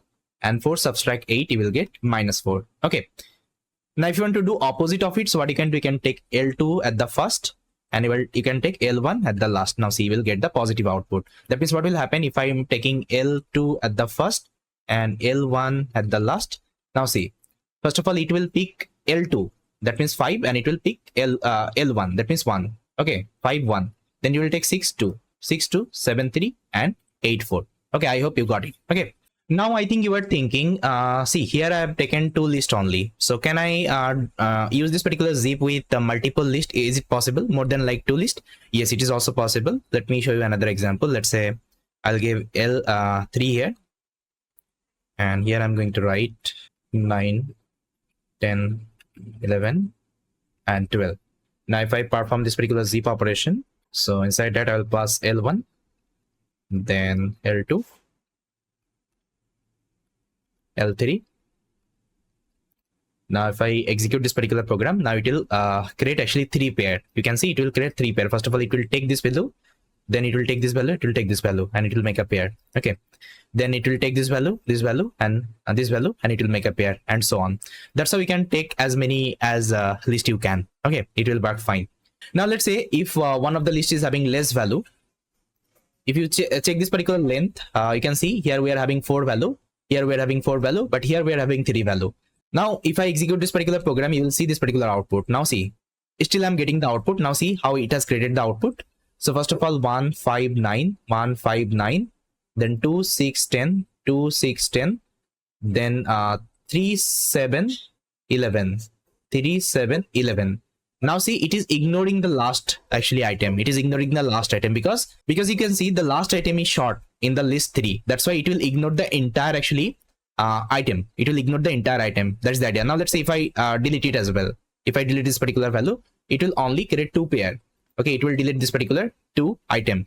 That is the idea. Okay, it won't be throwing any kinds of error. Instead of that, it will only create the pair which is having the matching number. Okay, which is having the matching number. That is the idea. I hope this part is clear. Now another question I think would be in your mind. See, whenever I use this particular zip in the list comprehension, I use the for loop. That time actually you can see I didn't use any kinds of list. Okay, list actually function to make this particular item as a list, but still it is giving you the value. How this part is working? Because see, it's a iterable object. So this particular zip is a it's an iterable object. So let's say L1, okay, and L2. Now if I execute, it will give you one zip object, and it's an iterable object. You can perform any kinds of iterator on top of it. You can perform list, you can perform, let's say, tuple, you can perform sets, anything you can perform here. You can also perform something called loop. Let's say if I perform loop for I in range, for I in zip of L1 and L2, and if I print this particular I, still you will get the same pair output. You can see. I hope this part is clear now. Why actually I'm not using this list here? Because again I'm using a iterator here, and for loop is a iterator. Okay, for loop is an iterator, and it's an iterable object. Okay, it's an iterable object, so I can apply any kinds of iterator here, whether it can be list, whether it can be for loop, okay, or any other iterator. Okay, I hope this part is clear now. So basically what is happening, it is making the zip. Okay, it is making the zip of this particular 2 number. I think you know what is zip. You are compressing actually some items, okay, in a actually file. This is called zip. So similar wise, actually in programming also they have make this particular, let's say, concept called zip. So this will actually zip your value. Okay, this will zip your value. Okay, I hope this part is clear, and it will return this particular zip object. I think I showed you, if you are not using this particular list, if you only executing the zip, so it will return you the zip object. And if and zip object is a iterable object, you can see it's a iterable object, or it's a iterator. Okay, iterator tuple. On top of that, you can perform this particular list operation, and you'll convert that particular zip to a list representation. I hope this part is clear. So yes guys, this is all about from this particular video. Thanks for watching, and I will see you next time. Hi everyone, welcome to this particular video. So in this particular video, we'll be doing some of the list exercise, because so far we have completed this particular list concept in Python, and we have seen like different example of this particular list. Now it's time to do some exercise on top of this particular concept. Then I think this particular concept will be more clear in your mind. So what I will do, guys, I'll show you some of the exercise in this particular video. And if you can solve that particular exercise, you can simply pause the video. You can solve it by yourself. Otherwise, you can go ahead with this particular video and you can solve with me. So the first problem actually you'll be solving called update number of items available. Okay, that means let's say you are having two lists here. Let's say I'm having one list called car. Okay, car name. Let's say I'm having some of the car here. Let's say I'm having Audi. Let's say these are the car actually I'm having. Then I'm having another list. Let's say number of cars. So let's say Audi I'm having around 10 cars.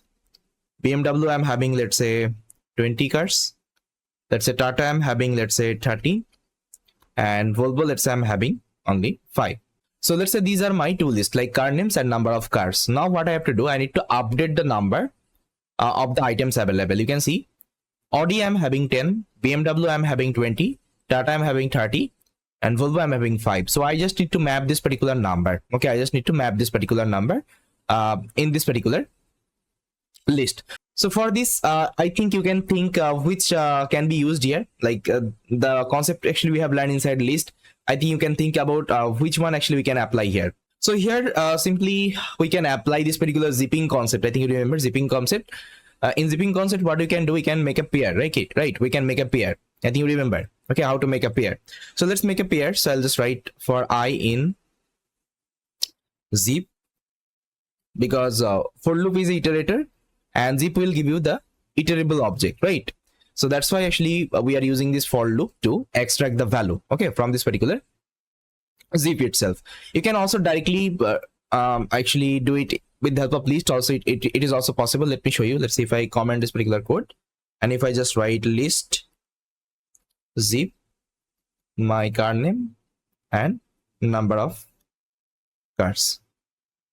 Now see if I execute the program, you will get a pair. But I don't want this kinds of output. I want to see the map. Okay, I want to see the map. Let's say Audi is equal to let's say 10, BMW is equal to 20, Tata is equal 30, and Volvo is equal to 5. Okay, that kinds of output I want to see. I don't want to see this kinds of list output, this kinds of tuple output. Okay, that is what actually I don't want. So for this, what I can do, I can use this particular for loop. So I will use this particular for loop. Now inside that, I'll just write my car name and number of cars. Now if I print this particular I, you will see that it will give me this particular tuple. Okay, this particular tuple pair. Now what I have to do, I have to extract these at the value one by one. Okay, I have to extract these at the value one by one. Now what I can do here, see, it's a tuple. Inside a tuple actually we are having two value. Inside a tuple we are having two value, but here we are only taking one variable. That's why it's coming as a tuple object. But if I unpack this particular, let's say tuple object, let's say I will unpack this particular tuple object. Okay, so here I have taken another variable called j. You can see here I have taken another variable called j. Now what will happen, this particular Audi will come inside I, this particular 10 will come inside j. That means it will unpack the value. It will unpack the value from this particular tuple itself. Now let me execute and let me show you. Say if I print I and j right now, you'll see that it will unpack. That means inside I, Audi is coming, inside j, your number of item is coming. Inside BMW, inside I again BMW is coming, and number of BMW it is coming. Okay, that means this particular number. That means we are unpacking that particular, let's say, object, tuple object. This is called unpacking. Okay, unpacking inside Python. Okay, I hope you got it, right? If you want to unpack any value, you can do it. Let's say here you are having 3 item in a, let's say, tuple. But you can take a 3 variable to unpack that particular item. I hope this part is clear now. Now simply what I can do, I can just add one equal sign. And you know how to add an equal sign. I can take a string for this, and here I will give this particular curly bracket. Now I think it is fine. Now if I execute this particular program, you'll see that Audi is equal to, now I will give a space here. Now I think this should be more clean. Okay, now see, I'm getting the output. Audi is equal to BMW is equal to Tata is equal to Volvo is equal to, and so on. So I hope this particular problem statement is clear, how we can solve this particular problem statement. Got it? Now the same problem statement can be solved with the help of list comprehension as well. Let me show you. So let's say this is my LC list comprehension, and inside that I'm going to just copy this particular for loop as it is. Fine. And what I will do, I'll just write this particular print statement here. See, if I print this particular LC, that means list comprehension, you will get the same output. So in also one line also you can solve this particular problem statement with the help of list comprehension. So both way I showed you, you can use any of them. So guys, you can see the next exercise. You are given a list of integers. Let's take a list of integers first of all. So L is equal to, I'll take some integer value, let's say 2, then 4. Now let's say 6, 10, and let's say 1. Let's say this is my list. Okay, list of integers. You are asked to make a list by running through the elements of the list by adding all the elements greater and itself. That means what you have to do, see, first of all, you have to iterate through this particular list. Okay, you have to iterate through this particular list, and whenever you will do the iterate, first of all 2 will come, right? 2 will come in the I. If you are performing for loop, first of all 2 will come. Now what you have to do, you have to check. You can see you are asked to make a list by running through the elements of the list by adding all the elements greater and itself. That means let's say 2 is coming. Now here you have to check a greater element of 2. Greater element of 2, here 4 is there, 6 is there, 10 is there. 1 is not greater than 2. So this particular element won't be there. So we got, these are the element. Now what I have to do, I have to add all the number. I have to add all the number, including 2 as well. You can see itself is there, including 2 as well. Now if you just do the addition operation, let's say 2 plus 4 plus let's say 6 and plus let's say 10. Now if I just do the addition operation, you will get 22. Now the next value actually will get 4. The next value you will get something called 4. Fine. Now you have to check the greater value of 4. Now you can see greater value of 4 is 6 and 10. 2 is not there, 1 is not there. Now you have to add these at the number 4 to 10. Now if you just add 4 to 10, let's say 4 plus 6 plus 10, you will get something called 20. Then the next value will come, let's say 6. Now you have to check the greater value of 6. You can see only 10 is there. Now you have to add 6 and 10. So 6 plus 10. Okay, sorry, 6 plus 10. You will get something called 16. Now I have to take 1. Okay, you have to take 1. Now 1 will come here. Now you have to check the greater value. You can see 2 is there, 4 is there, 6 is there, 10 is there. That means all the value. Okay, now if you just perform the operation, you will get 23. So this is going to be my final output. So this is going to be my final output, 20, 22, 20, 16 and 23. So this particular number I have to add in a list. Okay, I have to add in a list and I have to show as the output. You can see you are asked to make a list by running through the elements of the list by the adding all the elements greater and itself. I hope this part is clear now. Now let me solve this particular problem statement. So for this, I'm first of all, I'll be first of all running one for loop. So I'll just write for I in, let's say, L. Okay, so it will give me all the elements one by one. Okay, it will give me all the elements one by one. Let me show you. See, it will give me all the elements one by one. Now see, what I have to do, I told you, first of all, I have to take this particular element and I have to check with all the number whether it is having any greater number or not. Okay, for this, what I can do, I can use a nested loop. Okay, I can use a nested loop. So I'll just write for j in L. Okay, for j in L. Now I'll just print this particular I and j both. Let's say I'll print I and j. Now if I execute the program, you'll see that. Now see, I can easily compare. First of all, 2 will come inside this particular I, and inside that I'm running another for loop. That means you can see I'm running on top of L only. That means again 2 will come. So here I will check 2 is less than and equal to or not. Yes, it is equal to 2, right? Not less than but equal to 2. This particular condition is correct. Then again I'll check this particular condition. 2 is less than 4 or not. Yes, 2 is less than 4. Okay, that means 2 is having greater number. That means which is 4. 2 is less than and equal 6 or not. You can see, yes, 2 is less than 6. That means 6 is a greater number of 2. I'll again check 2 is less than and equal 10 or not. Definitely 2 is less than actually 10. You can see 10 is a greater number. Then again I'll check 2 is less than 1 and equal 1 or not. 2 is less than and equal 1 or not. No, 2 is greater than 1. That means this particular condition is false. That means I got my number 2, 4, 6 and 10. I think I showed you 2, 4, 6 and 10. Then I have to add these at the number one by one. Okay, then I will get this particular output and I have to add this particular number in a list. I hope you got it. Okay, how I'm going to write this particular program. So let me write this particular condition. So here I'm going to write if my I is less than and equal j. Okay, if my I is less than and equal j. So what I have to do, I have to sum this number. So I'll just take a variable called sum, and here I'll just write sum plus I. Sorry, it would be j, because you can see the number actually we are getting, it is inside j only. Okay, it is inside j only. So once I got this particular sum, what I will do, I'll just take a result variable. Okay, result variable. So let me take a I'll take a result list, actually that would be better. Result, because I have to show that particular output as a list, right? I think in the problem statement you saw. I'll just write result dot append this particular sum. The sum actually I'll just append it inside this particular list. Now finally at the last I'll just print this particular list. Okay, print this particular result. Now if I execute the program, okay, here I'm getting one output. It's telling unsupported type plus. Okay, so here I have taken this particular sum variable and here I'm updating the value, but I haven't assigned, okay, what will be the initial value of sum. So that is the error actually I'm getting. So what I will do, after this particular for loop, I'll take a sum variable,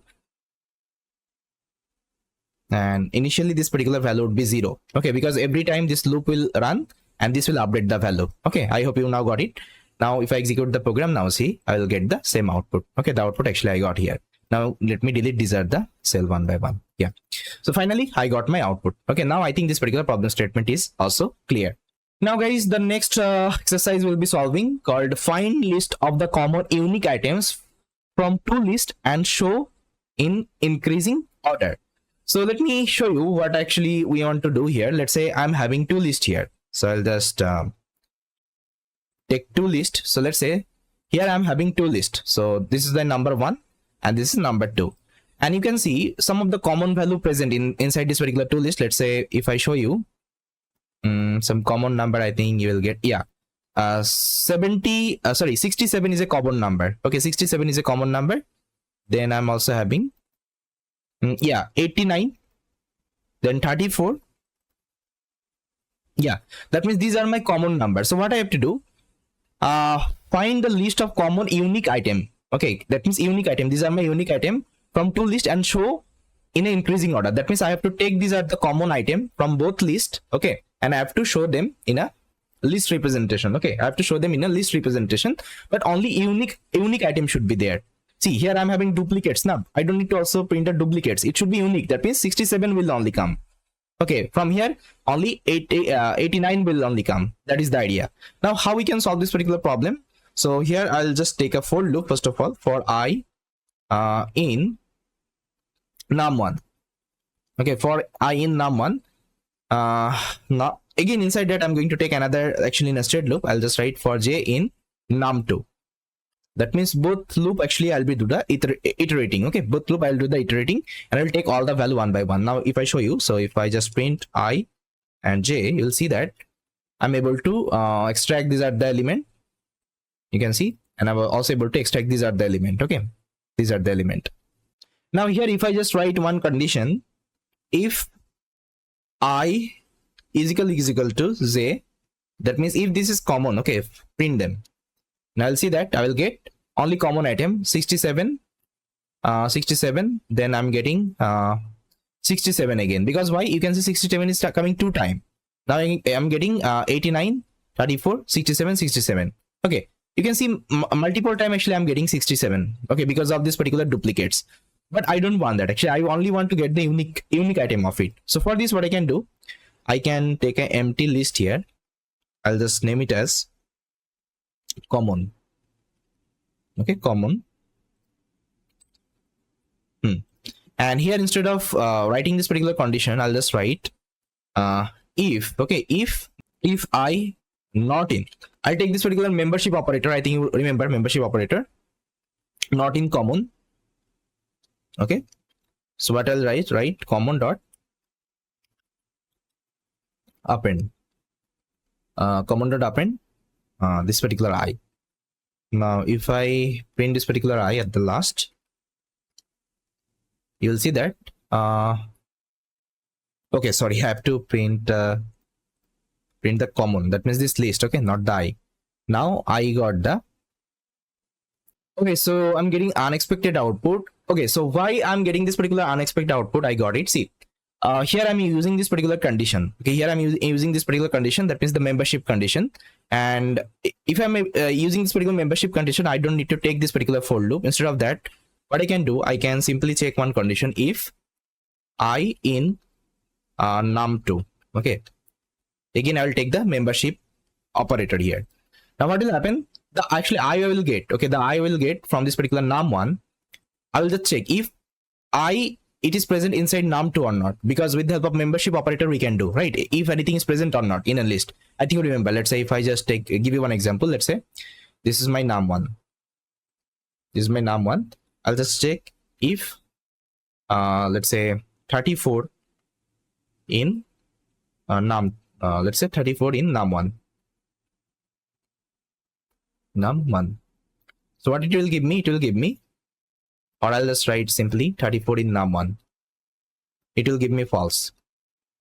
Sorry, it will give me true, because 34 is there, I think. 34 is there. Now if I give, let's say 340, it will give me false. That means we can use this particular membership operator. Okay, so similar concept actually I'm applying if this particular I is present inside num2 or not. If present, I'll again check. That means if this particular, let's say item is already present inside common, it won't be taking. Okay, it won't be taking, it will only take the one present of that particular number. Now if I execute the program, I'll see that I'll get 67, 89 and 34.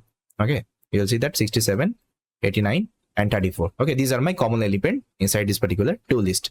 Now I hope guys this particular problem statement is also clear. So that's how actually you can solve different problem statement. You can explore over the internet. There are so many problem statement actually you will get, and unless and until you are not doing exploration, you are not solving by yourself, it would be a little bit difficult for you. So it will be my suggestion, guys, please try to write the code with different problem statement. You can pick up any kinds of problem statement and you can solve them, okay, with respect to your requirement. So yes guys, this is all about from this particular video.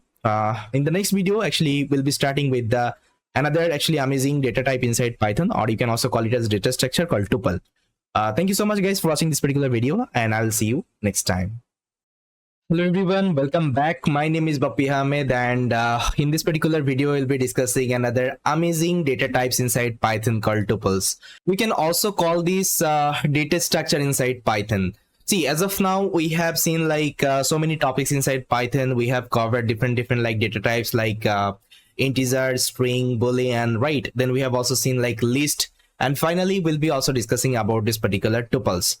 So here we'll be discussing this particular tuples in detail, so make sure you are watching this particular video till the end, and I think after that there won't be any kinds of doubt inside this particular tuples.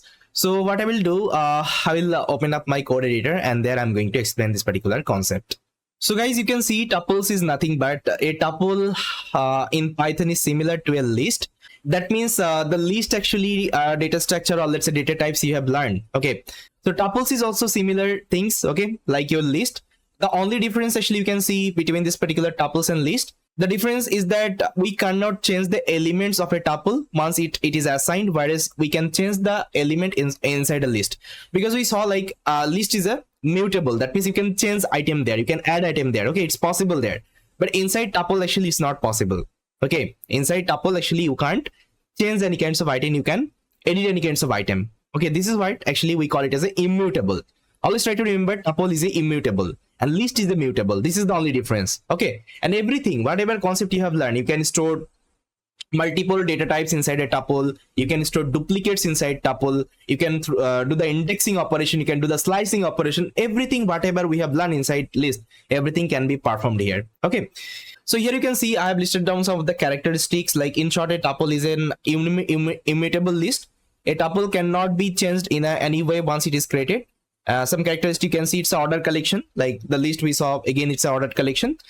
Unchangeable ordered collection means like it should be ordered collection. Let's say 1 2 3 3 to 1, it won't be working, it should be also 1 2 3. Let's say we are taking two tuple 1 is equal to 1 to 3, tuple 2 is equal to should be 1 to 3. That means it's the ordered collection. Okay, it should not be unordered collection. It's unchangeable because we saw like it's immutable one. Okay, immutable data type. We can change anything here and allows duplicates as well. You can also allows duplicates here. So in this particular tuple concept, we'll be discussing these are the topic one by one in detail. Like we'll see like how we can create a tuple, how we can access the items through the indexing and slicing. We'll see the editing item, adding item, deleting item. Okay, then we'll be learning different operations on top of this particular tuple. Then we'll also explore some of the tuple functions are available. Okay, then one more things actually we'll be learning called typecasting. Okay, we'll try to convert, let's say, tuple to list. Again, list to tuple. Okay, this kinds of typecasting, it is also possible here. Okay, that means whatever list function you have, everything you can also use inside tuples as well after doing the conversion list, like let's say type conversion. I will discuss this particular part, no need to worry. Let me first of all discuss all of them one by one, then I will also show you this particular part. Okay, it's a very amazing things actually I usually follow if I want to add anything inside a tuple. Okay, so the first thing, let's try to see how we can create a tuple. So guys, if you want to create a empty tuple, so you can create like that. You just take a variable, let's say t1 is my tuple. Okay, t1 is my tuple, and inside that I'm going to create an empty tuple. You can see if you want to create a tuple, you need to use this particular parenthesis. Okay, you need to use the parenthesis. And whenever I was to create a list, actually I used to use this particular square bracket. I think you remember L is equal to square bracket I was to take. All right, but whenever actually what you creating a tuple, you have to use this particular parenthesis. Okay, now see if I print this particular t1, and if I print this particular type of t1, you will see that it's a tuple. Okay, it's a tuple only. I have to select the kernel. Yeah. Now guys, you can see that it's an empty tuple. There is no value inside this particular tuple right now, and it's a tuple object. You can see it's a tuple object. So the data type actually you can see it's a tuple. I hope this part is clear. So this is called empty tuple creation. Now let's try to see how we can create a tuple with a single item. Okay, so let me give you another example. Let's say t2, and here I'm going to create a tuple. Inside that I'm going to just mention a value, let's say Bappy. Okay, let's say Bappy is one item inside this particular tuple. And now see if I print this particular tuple t2, I will also print this particular type. Okay, type of this particular t2. See, one thing I just wanted to show you, this particular things actually everyone do the mistake in interview or whenever they also do the coding. So this is like super important concept, always try to remember. That's why I'm showing you. See, if I just let's say print this particular t2, now just pause the video and let me know what would be the output if I execute this particular program. See, let me show you. If I execute this particular program, see, although I have created a tuple, okay, although I have created a tuple, inside this particular tuple I'm having one item. But whenever I printed the type of this particular, let's say, object, that means tuple, you will see that it's a string. It's telling it's a string. But although see, you can see I have created a tuple, I have taken this particular parenthesis, but still it is considering the type of this particular data is a string. Why? Because see, Python always actually tell you whenever you are assigning any kinds of tuple and you are only keeping one item inside that particular tuple, you have to give one comma. You have to give one comma. Then this should be considered as a tuple. See, if I execute this particular program right now you'll see that it would be a tuple object. Okay, it would be a tuple object. But if you're not mentioning this particular comma, it will consider as a string. Sorry, it would be considering a string or any other data. Let's say instead of a string, I will give any integer type data. Let's say 54. Now see, it will be integer type data. If you give any floating value, it would be considered as a floating type data. I hope this part is clear. Now let me get back. Yeah, I'll also need to give the comma. Fine. I hope now this part is clear. Now it will consider as a tuple. Only make sure if you are storing only one value, make sure you are using this particular comma. Now, apart from that, there some way actually we can define the tuple. Let me show you all of them one by one. Now, guys, you can see some way actually we can define the tuple. So the first one you can see it's a homogeneous tuple. Why it is homogeneous? Because you can see I'm only storing only one type data, which is nothing but integer. And if you're storing multiple data type in a tuple, it would be considered as a heterogeneous. The same thing we have learned inside our list as well, right? The same thing actually we can do here. Now you can see this is my homogeneous tuple. This is my heterogeneous tuple. This is the nested tuple. That means inside a tuple you can create another tuple. Okay, and you can mention as a item. That means the element. It will also work. Now you can also use type conversion. Okay, type conversion to create a tuple. Let's say here I've given hello. It will convert this thing as a tuple. Let me show you. If I execute this particular program, see, this is the first output. This is a homogeneous tuple. This is a heterogeneous tuple. This is a nested tuple, and this is my type conversion tuple. That means hello. Each of the character would be considered as an item inside this particular tuple. Okay, this is what typecasting. This particular function you can use directly. Tuple function is there. Directly you can use this particular tuple function. All right. I hope this part is clear now. So let's try to remember these are the way actually you can define a tuple. Okay, inside Python. Now the next thing we'll be learning about is accessing items inside a tuple. Again, the same thing. We have learned this particular concept inside our string, inside our list.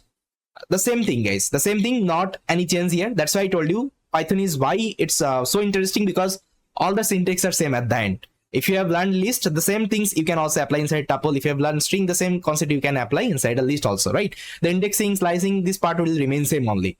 Now let me show you one example. Let's say this is my tuple. This is my tuple.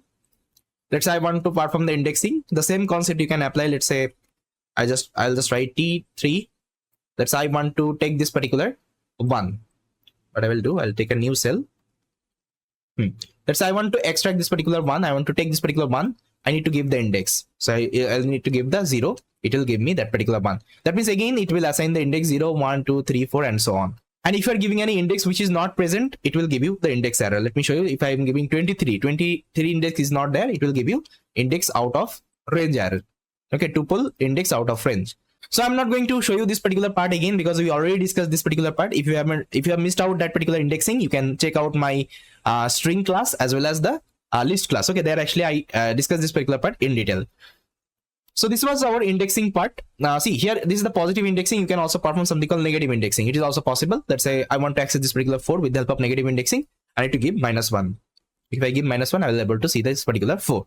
Now if you want to take this particular 3, you need to give -2. Okay, that's how you can perform positive indexing and negative indexing both here. Now let's say if you want to do a slicing operation, you can also do, let's say I'll do one slice operation. Let's say I want to take 1, 2, 3. So what I will give, I'll start from 0 and I'll go till, sorry, it should be 0. I'll go till 0, 1, 2. That means I need to take 3 because last number would be excluded. It will give me till 3. And again, the output I'm getting, it's a tuple only. Fine. See, you can also use this particular jump parameter. Let me show you. So let's say if I give, let's say 2 here, so what will happen? It will do the jump operation. So I will take 0 to everything. If I'm not giving the 0 also, it will consider all of the item. Now see, if I execute this particular program, it will give me 1 and 3. That means 1 is printing, 2 is jumping, 3 is printing, 4 is jumping. This is the jump parameter. The same things you can use whatever you have learned in your string and list. Now let me discuss this particular editing items and deleting items, whether we can add any items inside tuple or not, whether we can delete any kinds of item inside tuple or not. So let's say this is going to be my tuple. Let's say T3 is my tuple. And now let's say I want to add any elements inside this particular tuple. So for this, what I can do, let's say first of all, I want to change anything. Let's say I want to change T3. Let's say I want to change this particular 1 with any other, let's say, item. Here I'll give the index, and if I want to add, let's say 100 here, if I now execute this particular program, you'll see that tuple object does not support item assignment. That means you can't change anything inside tuple because it's a immutable, it's a unchangeable. Always try to remember, that's how we can't change anything inside a tuple. It's not possible. Now same for the deletion as well. Let's say I want to delete anything inside a tuple. Let's say I'll just write del. Let's say I want to delete T3, the first item. Let's say I want to delete the first item, which is nothing, which is 1. Now see, if I execute this particular program, it will give you del object does not support any kinds of item deletion. Okay, you can't delete any kinds of item inside that. Let's say there is a condition, somehow you have to add one item inside a tuple. Okay, you want to add something in a tuple. In that case, actually, you can do something called typecasting. I think you remember that particular typecasting concept, right? Typecasting. We can do the typecasting operation. That means we can convert a data type to another data type. Okay, it is possible inside Python. So let's say this is going to be my tuple. Let's say this is my tuple first of all. Now I showed you I can't edit inside a tuple. Okay, it's not possible. But if I want to add something inside a tuple, what I need to do, first of all, I need to do the typecasting operation. So what I can do, I will first of all convert this particular tuple. Let's say temp. I'll take a variable called temp, and I will do the typecasting operation. I'll convert this particular tuple to a list. Okay. Now see, if I print this particular temp right now, it will be a list. Whatever value actually I had inside a tuple, now everything is converted to a list. Okay. Now I can perform this particular changing operation, or let's say I want to add something in this particular tuple. Okay, it's possible. Now see, if I just define this particular temp and if I just press dot, whatever list function actually I'm having, that means whatever inbuilt function actually you are having, everything it is coming. Okay, everything it is coming. Now you can do the append operation, clear operation, copy operation, extend operation, everything you can do. Let's say you want to add any value, you can do the append operation. Let's say I want to add, let's say 200 in this particular let's say list. I can add. Now if I print this particular list again, you'll see that 200 has been added. Now again, if I want to convert this particular list to a tuple, I can again do it. What I will do, I'll just define this particular t3 is equal to I'll just take a tuple. Okay, tuple, and inside that I need to pass this particular list. Now see, it will convert to a tuple again. So if I just print this particular t3, now see again it will convert to a tuple. And we saw that whatever value actually we added, okay, before this particular tuple, it would be also visible. That's how, if you want to add anything inside a tuple, you can do the type casting. Okay, you can perform the type casting, you can convert to a list, and you can add anything. Then again you can perform the type casting operation. That means again you can convert that particular list to a tuple. That is the idea. Okay, this is a small hack you can follow. Okay, yes, but see, it's not recommended to perform the actually type casting. Whenever you are designing your software, first of all, try to decide which particular data structure you will be using, which particular data type you will be using. Let's say there is a application you are creating.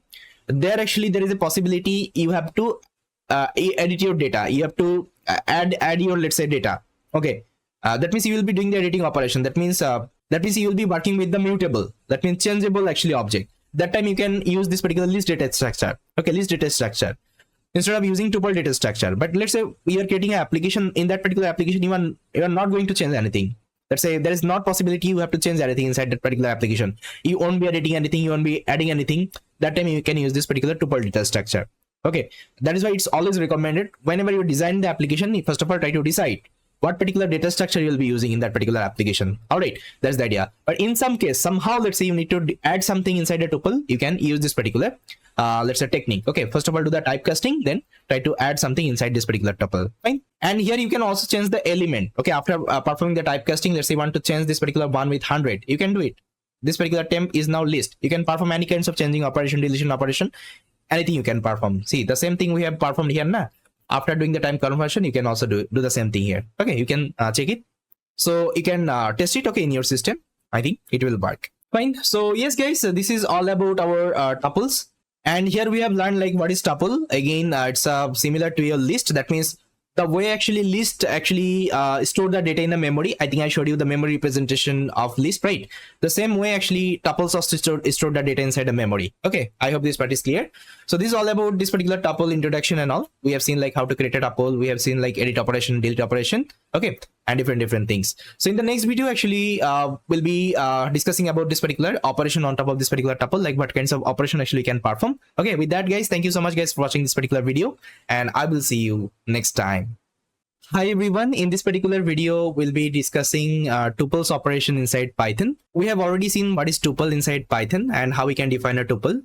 Now let's try to discuss this particular tuple operation inside Python. So guys, like your list, we can also perform operation on top of this particular tuple. The same operation we can also perform here, like the arithmetic operation, membership operation, and loop operations. So in arithmetic, actually, we can perform something called, so let me first of all comment, arithmetic operation. We can perform something called addition operation, that means plus operation, and we can perform something called multiplication operation. So these two operation we can perform, these two operator we can use. So let me give you some example. Let's say this is my tuple T1, 1, 2, 3, 4.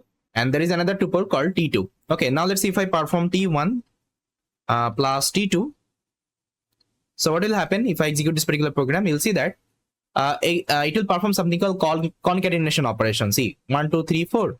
Then 5, 6, 7, 8. That means 5, 6, 7, 8 would be added in this particular tuple. So this is called actually concatenation operation. Okay, concatenation operation. Now if I perform, let's say T1 multiply by, let's say 3. So what will happen? Oh, sorry, it should be multiply by 3. See, it will do the repeat operation. That means 1, 2, 3, 4, 1, 2, 3, 4, again 1, 2, 3, 4, again 1, 2, 3, 4, 3 times. If I give 4, it will repeat 4th time. Okay, but if you give, let's say T1 and multiply by T2, it won't be working. T1 multiply by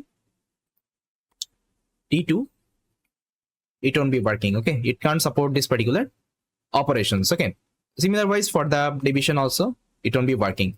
So only we can perform these two operations called addition operation and multiplication operation, okay, with any integer number. Okay, that is the idea. Now let's see the membership operations. So let's say this is my let's say tuple. Now if I just perform t1, sorry, I can write like that, 1 in t1, it will give me true because it is present. And if I just write, let's say 1 not in, okay, t1, it will give me false because one is already there. That's how you can use this particular membership operations. Now the next operations you can perform something called loop operation. That means you can apply a loop on top of this particular let's say tuple. That means loop is actually iterator. You can perform the iteration operation. Let's say this is my tuple and I can perform the loop here.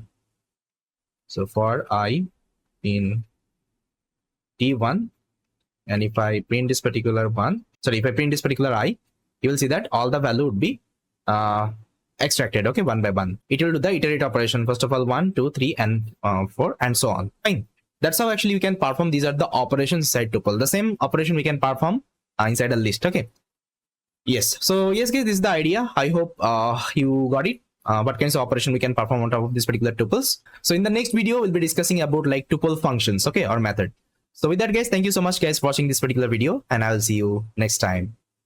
Hello guys, welcome back. So in this particular video we'll be discussing about tuples method inside Python.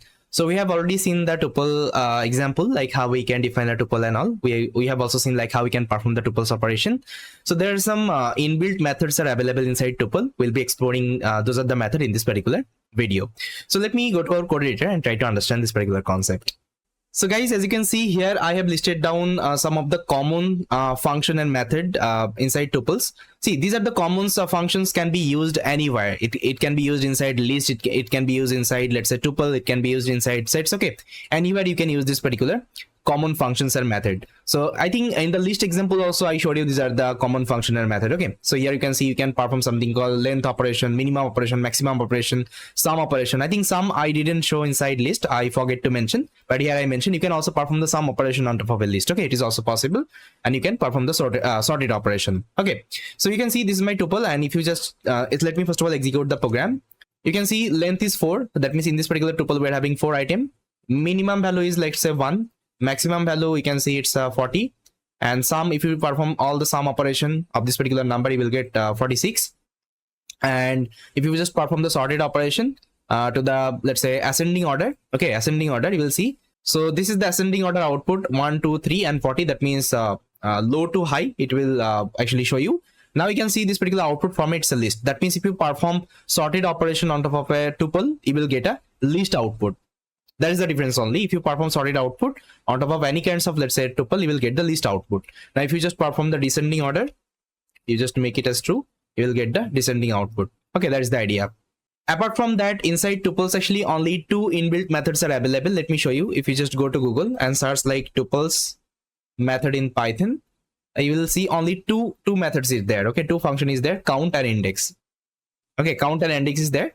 But inside list we saw there are so many actually inbuilt methods was there, because a list was a mutable one, because we can change something, we can add something, we can delete something, right? That's why there were so many methods and functions. But inside tuple actually it's a immutable. That's why very less inbuilt function and method actually will get. Only 2 is there, count and index. I think we already learned count and index in the list also. The same thing, the same actually function we can also apply here. So let me show you this count and index inside tuple. I will go back. So first of all, let me show you the count. So let's say this is my tuple, and if you want to see any items, like how many times actually it is occurring, you can use this particular count one. So I'll just write t.count. I want to check how many times this particular 3 is coming.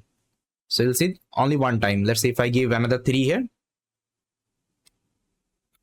now you'll see it will show you 2 times. The same thing you have learned in your list. Now the next thing, let's see this particular index. So what I'll do, I'll just write t.index. I want to check the index of, let's say, 1. It will give me 0 because 0 is present at the 0 index. Now if I give 2, it will give me 1. Okay, same thing you have learned in your list as well. Fine. Yes, so these are the actually inbuilt methods are available inside tuple. That means inbuilt function are available inside tuples. Apart from that, if you want to perform, let's say, all the list actually functions on the list functions on top of this particular tuple. What you can do, you can perform the typecasting operation. I think I showed you how to perform the typecasting. Let's say this is your tuple, and first of all, just do the typecasting. Take a variable temp is equal to, I'll convert to a list, this particular t. Now see, if I just do temp, you'll see that it will convert as a list. Now see, if I just write temp and just write the dot, you will see all the list method would be available. All the list method would be available. Now you can perform anything, append, clear, copy, anything you can perform. Okay, that's how you can do the type conversion, and you can use the list function and method as well in this particular tuple. But I won't recommend this particular approach because I already told you, if you are designing any kinds of software, first of all, try to decide which particular data structure you will be using. Okay, if you want to change anything, you can use list. If you don't want to change anything, you can use tuple. So yes guys, this is all about this particular tuple method. I hope you got it. Thanks for watching, and I will see you next time. Hello guys, welcome back. In this particular video, we'll be discussing about difference between list and tuples. As of now, we have learned this particular tuples, and previously we have also learned this particular list. And as we have already seen, like tuples is similar kinds of list only. So let's try to see some key difference between list and tuples.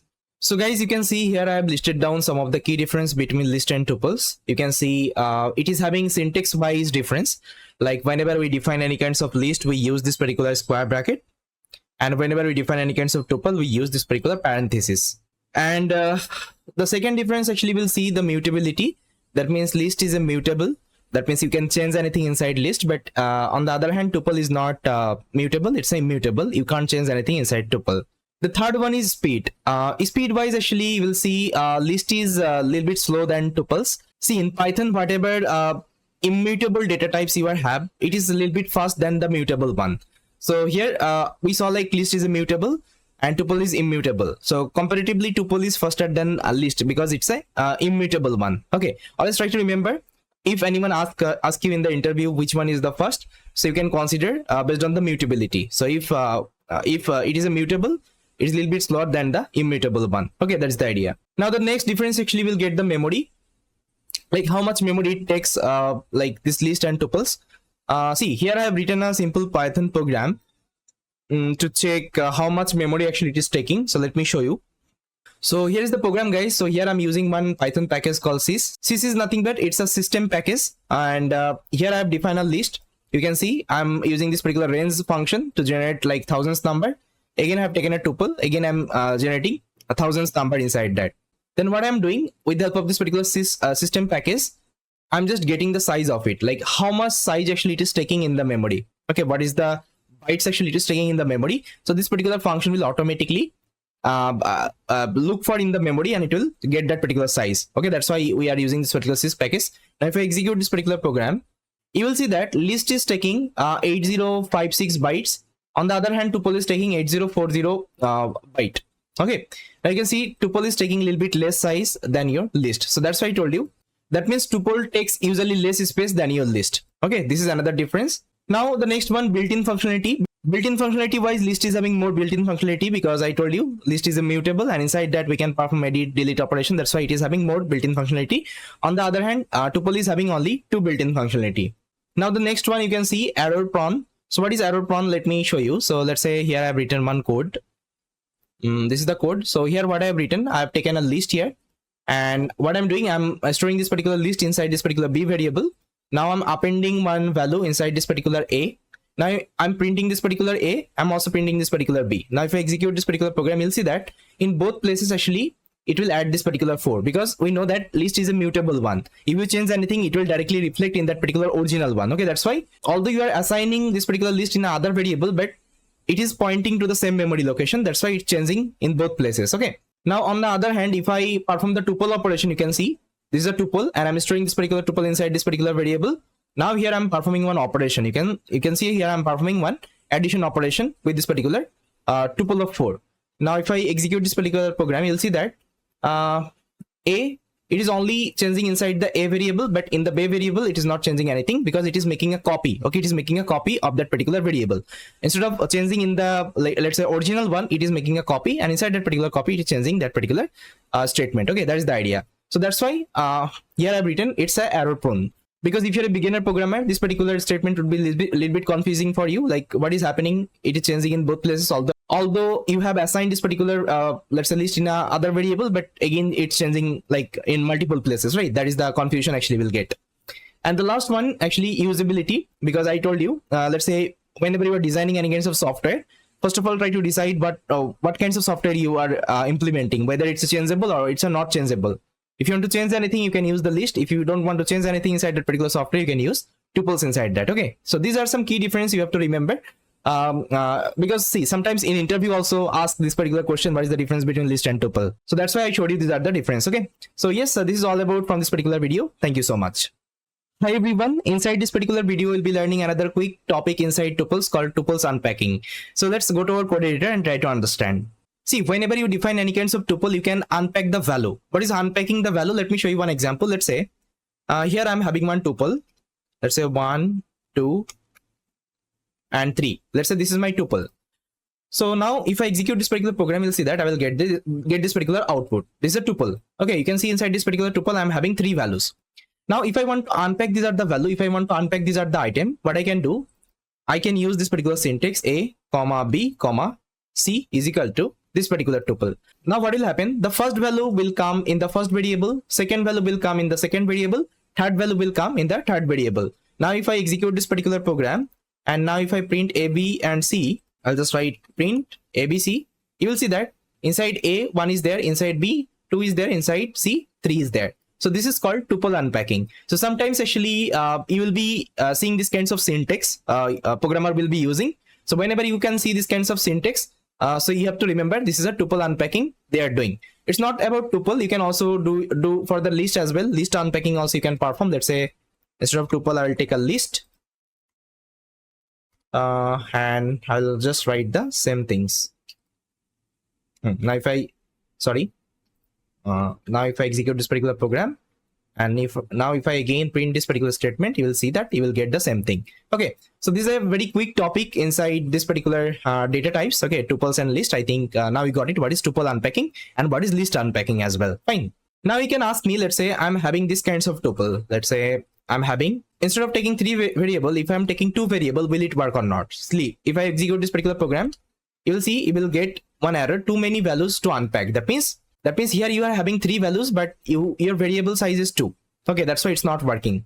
So make sure the number of value actually you are having the same number of variable you have to take to unpack these are the value. Okay, I hope this part is clear. But you can handle this particular situation. So what you can do for this, let's say, so here is one code snippet I have written. You can see here I'm having one tuple, and here you can see I have taken a, b and star others. Okay, so these are the variable I've taken. That means what I want to do, I only want to take this particular 1 and 2 out. Okay, I want to only unpack 1 and 2, and rest of the things I don't want. Okay, rest of the things I don't want. Let's say here you are having thousands of values, thousands of items, but I don't want that. So in this case, actually you can write this particular syntax. Only just take a and b, and whatever you don't want, just write in the star variable. You can see this is the star. Okay, I'm taking one star. So here you can use any kinds of name. Here I have given others. You can write your name, my name, anything you can write here. No need to worry. Okay, now see if I'm executing this particular program, see only 1 and 2 is storing inside a and b, and 3 and 4 it is storing in the other variable. Okay, and it would be a list. Okay, it would be a list. This particular output would be a list. That means let's say if I am taking some more value, see only 1 and 2 I will get in the a and b, and rest of the things will remain in the other variable. Okay, now if I'm not giving this particular star, then that time it will throw you error. Okay, so if you want to prevent the error, you can take this particular star, then this particular syntax will work. I hope you got it. Now another things actually you can perform this particular zipping concept inside tuple as well. I think we saw like how to perform the zip operation on top of list. The same concept you can apply in the tuple as well. See here I'm having 2 tuple. Now if I'm performing the zip operation, what will happen? It will make a pair. Okay, it will make a pair. Now if I execute this particular program, you'll see that it will make a pair. 1 and 5, 2 and 6, 3 and 7, 4 and 8. Okay, it is making a pair. And why I've written a tuple? Because it will give you the iterable object and you have to iterate it, and tuple is an iterator. Okay, now see if I do the zip operation, you will get a zip object here. So here you can see it is giving me zip object, and if I want to get the value, what I can do, I can either convert it to list, either I can convert it to tuple. Okay, both can be applied. This is the idea. So this is actually quick topic. I just wanted to let you know, because this thing actually you can see in future whenever you will be doing bigger projects and all. Okay, so these are the small things actually you have to use in the programming. to make your code very efficient. Okay, I hope you got it. So yes guys, this is all about from this particular video. Thanks for watching. Hi everyone, welcome back. So guys, in this particular video we'll be discussing about tuple comprehension. So I think you have already learned about list comprehension inside Python, like how we can perform this particular list comprehension, and what is the advantage to use this particular list comprehension. I think you already know. So let's try to discuss this particular tuples comprehension in this particular video. See guys, officially there is no tuple comprehension inside Python. You can see, you might have read about list comprehension in Python. However, there is no tuple comprehension inside Python. But here actually what you can do, you can emulate. Okay, you can emulate this particular tuple comprehension inside Python. Officially there is no tuple comprehension concept, but you can emulate. Okay, you can emulate that particular concept. Okay, so let me give you the same example. Let's say, I think you remember we have done one list comprehension example. I think you saw we solved different problem statement. Okay, and here we learned like how to perform this particular list comprehension, right? So I'll take the same example and I will show you how we can emulate this particular tuple comprehension here. All right, I can see the first example. So there actually I was adding actually 1 to 10 numbers in a list. I think you remember this particular problem statement. If you haven't watched that particular video, so please try to go ahead and watch that particular video first, then you'll be able to understand, okay, what is happening. Now you can see the same code actually I have written with the help of tuple comprehension. See, instead of list, actually what I've taken a tuple comprehension. Now you can ask me why I have taken actually 2 times tuple, because you can see inside this particular tuple function I'm having another tuple actually object. Okay, here also I'm taking this particular parenthesis. Why? Okay, why I'm taking this particular, let's say I'm extra tuple. So let me show you. So let's say if I'm not taking this particular extra tuple, what will happen? So let me first of all discuss. I'll copy this particular, let's say, tuple comprehension, and if I just execute it here, see, if I just execute it here, so here if you see that if I'm executing this particular code, I'm getting this particular generator object. Fine. But previously, whenever I was using, let's say, list comprehension, after executing it, I was getting the numbers. Okay, that means I was getting the outputs. But in but in tuple comprehension, actually directly you won't be getting. So for this, what you have to do? Again, you have to apply tuple on top of it. So for this, what you have to do? You have to again convert it to the tuples. Okay, tuple type object. So now if I give the tuple here. Now if I execute this particular program, you will see that I'll be getting the output right now. So this is the only thing you have to do, and this is called actually emulate. Okay, emulate tuple comprehension. We can't directly perform, but we can emulate it. Now you can see all the example I did in the list comprehension, everything I just converted to tuple comprehension. Only the difference you can see, I have changed this particular bracket. Okay, I have changed this particular bracket, and outside I have taken a tuple function. That is the idea. Now you'll see that the same output. The square operation I did, you can see the same thing, only the tuple is there. So basically you just need to check that particular video, list comprehension video. You'll be able to understand, okay, what is happening here. Now let me show you some of the examples. See, this is also tuple comprehension. Inside that we are performing the same thing. Fine. Now you can see the same example. So that's how actually we can do this particular tuple comprehension. I hope you got it. So directly it's not actually there inside Python, but we can do the emulate operation. Okay, emulate tuple comprehension inside Python. So people usually get confused whether there is a tuple comprehension concept or not inside Python. If you ask me, I'll tell yes, there is there, you can emulate that, but officially there is no tuple comprehension inside actually Python. We have, let's say, list comprehension, dictionary comprehension, and sets comprehension. These are the thing we are having, and tuple comprehension we can perform emulate operation. Okay, that is the idea. So yes, this is all about from this particular video. I hope you got it. Thanks for watching, guys. Hi everyone, welcome to this particular video. My name is Ahmed. In this particular video, we'll be discussing about sets in Python. So sets is another data type inside Python. We also call this particular sets as a data structure inside Python. We'll be discussing this particular sets in detail so that you won't be having any kinds of doubt, and make sure you're watching this particular video till the end. So let's launch our code editor and try to understand this set. So guys, here you can see sets is nothing but sets is an unordered collection of items. Every set elements is unique, no duplicates, and it must be immutable. Okay, that means cannot be changed. But however, a set itself is immutable. We can add or remove items from it.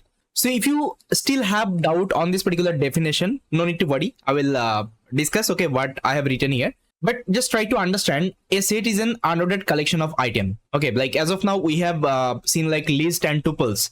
So in list and tuples, we have seen like it is an ordered collection. It always follow the ordered collection. I think I already showed you. Let's say there are two lists. Let's say L1, which is having 1 to 3, and L2, which is having, let's say, 3 to 1. Now, if you just write L1 is equal L2 or not, you will see that it will give you false because it's an unordered collection. The second one is an unordered collection. Okay, it should also follow the same order. Okay, same thing also can be applied on the tuple, but sets is a little bit different. A set is an unordered collection of item. That means if you're storing that value in a unordered collection, it doesn't matter. Okay, it doesn't matter. I'll tell you. Okay, I'll tell you this part. And every element is an unique. That means you can't add any kinds of duplicates inside a set. So if you are adding duplicates, it will give you only the unique value of it. That is the idea.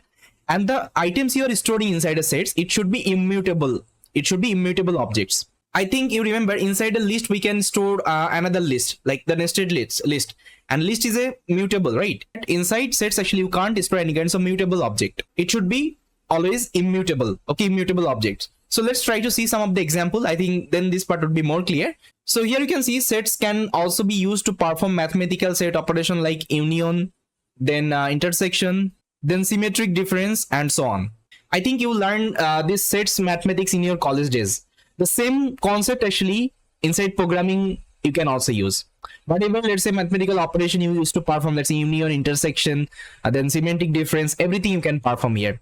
That means the mathematical concept they have converted to the programming. So if you already know sets and if you already let's say learn sets in your let's say mathematical class or let's say in your college days, this particular concept would be more clear in your mind. Now here you can see some characteristic of sets. It's an unordered collection.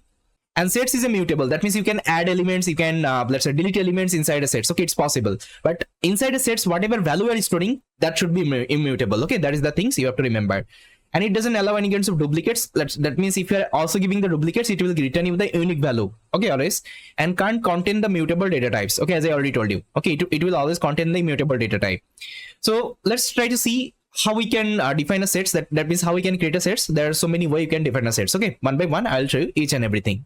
So guys, you can see we can create this particular sets. There are so many ways. You can see I have listed down each and everything. Now let me discuss some of the important concept in this particular sets. You have to always remember. See, if you want to create an empty set, what you can do, you can use this particular set function. Okay, you can use this particular set function. There is a set function is available. Now see, whenever I'm defining any kinds of set, let's say this is my one-dimensional set.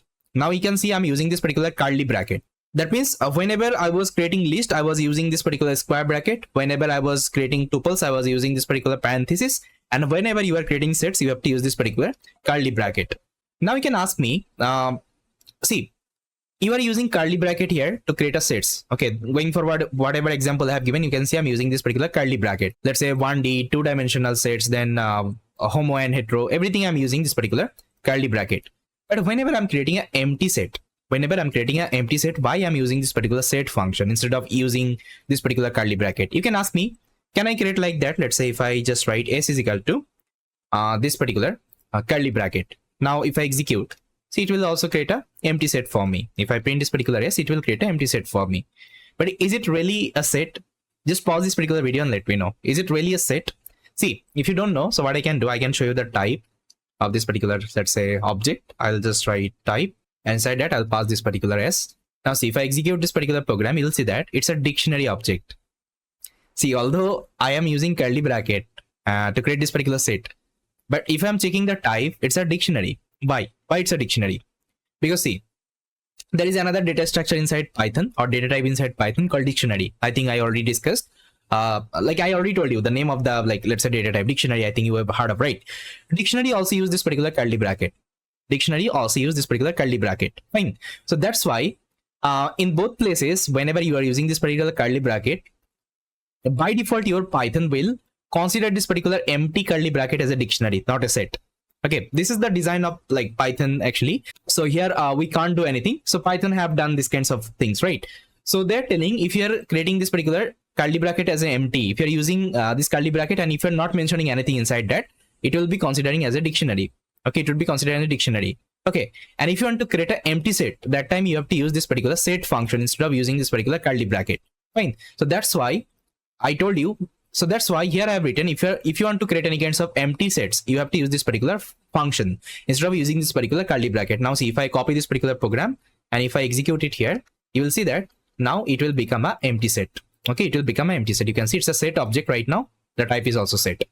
Fine. That is the thing you have to always remember, because this particular question interviewer will ask you. Okay, because I've seen like lots of places interviewer will ask whenever I want to create an empty set. Okay, how I can create it. So most of the time actually people will get confused. So that's why it's a very super important concept you have to always remember. Fine. Great. So that's how actually we can create an empty set. Now we can create a one-dimensional set. One-dimensional means like there should be only items. Okay, there should not be any kinds of, let's say, sets. Inside the sets actually there should not be any kinds of sets. Okay, now see, this is called one-dimensional copy, and here let me execute and show you. See, this is a one-dimensional sets. Okay, so here you can mention this particular curly bracket. Inside that you can store the value. Okay, 1 2 3 4 and whatever. Fine.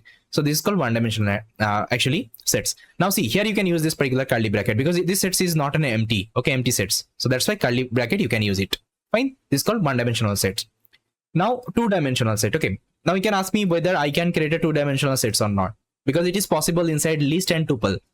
It is possible inside sets or not. See, if I execute this particular program, you'll see that it will throw you error. Okay, it will throw you error. It will tell you unhashable type set, because set doesn't allow any kinds of nested concept. You can't mention set inside a set. It's not possible. Okay, it's not possible because sets is a mutable. Okay, sets is a mutable. I already told you sets is a mutable. And here you can't store mutable items inside a sets. Okay, here I have written, you can see element is unique, no duplicates, and must be immutable. Must be immutable. Okay, but sets is a mutable. That's why you can't store sets inside a set. It's not possible. But you can store, but inside that you can store immutable. Okay, immutable object you can store. Okay, any kinds of immutable data type you can mention here. Let's say tuple is a immutable. I can mention tuple. Let me show you. So instead of set, I'll give tuple. Okay, if I give tuple and if I execute, see, now this particular code will execute because tuple is a immutable. Okay, it's a immutable data type. That's how you can store. But if you're using any kinds of mutable data type, you will get an error. Okay, this part always you have to remember. Fine. Yes. Now let's see the homo and heterogeneous. I think you saw like homogeneous means it will only store one kinds of data type. Okay, now see, this particular sets I have defined, it's a homo or hetero. Just try to comment in the chat, in the comment box. It's a hetero, right? Because you can see here we are having multiple data types. We're having integer, then string, then float, and tuple type. Okay, that means it's a hetero. Okay, it's a heterogeneous sets. Now if I execute, see, it will work fine. And here I am giving tuple. Tuple is a mutable one. That's why we can store inside a sets. Okay, it's possible. Now using type conversion also you can create a sets. Let's say I can convert list to sets. Okay, it's possible. So inside a set function you have to give the list.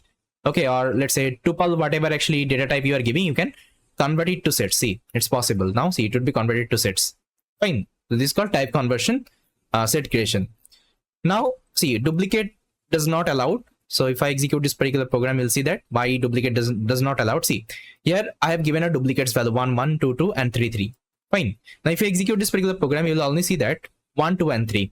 So it will only pick up the unique value. It will only pick up the unique value. It won't be becoming any kinds of duplicates value. But which was possible inside our list and tuple. But inside sets actually it's not possible. It will only allow the unique value. Okay, not the duplicates value. That is the idea. That's why duplicates don't allowed inside a sets. Fine. Now set can't have any kinds of mutable item. I already told you, let's say if you are having any kinds of mutable item inside a sets, okay, it will throw you error, unhashable error. Okay, this particular error it will throw you. So you can't store any kinds of mutable object inside a sets. Okay, it's not possible. Fine. But immutable you can store inside a sets.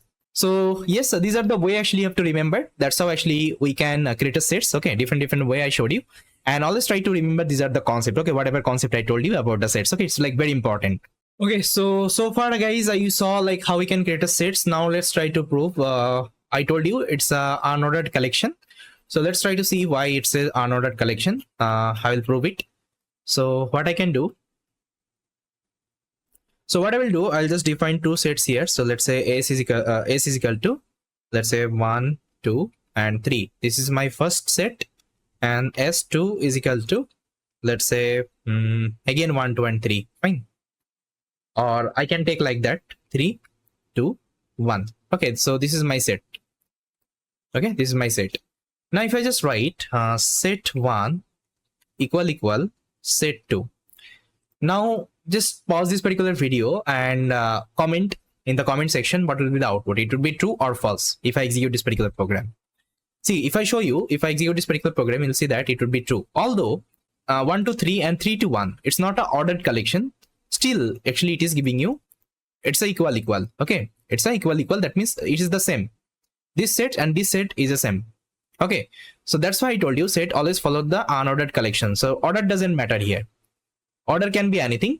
Value should be same. Okay, value should be same. If value is same, that means this particular set is same. Now see, instead of 1, if I take 11, now see, it will give you false because value is not same right now. Okay, that is why actually we call set as a unordered collection of item. Okay, this parties I think it is clear. Now the next thing we'll be learning accessing items. Okay, accessing items is it's possible in the sets or not. So let me take the same example. I'll take sets 1. Now in list and tuple, I think you saw we can perform indexing operation. So it is possible inside set or not. Let me show you. So if I, let's say, want to access this particular 1, if I want to, let's say, access this particular 1 item, I'll give the index of 1, which is nothing but 0.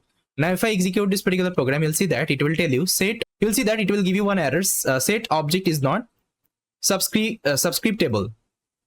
That means you can't actually perform the indexing operation in sets. It's not possible. Set doesn't have any kinds of index. Always try to remember set doesn't have any kinds of index. Why? Because it's an unordered collection. Okay, it's an unordered collection. Order doesn't matter here. That's why there is no index. There is no index inside a set. So to prove this, I will show you one example. Let's say this is my set. Inside a set, I'm having some of the, let's say, item 1, hello, 4.5 and 1 tuple actually I'm having. Now see, if I execute this particular set, you will see that 1 is coming, hello is coming.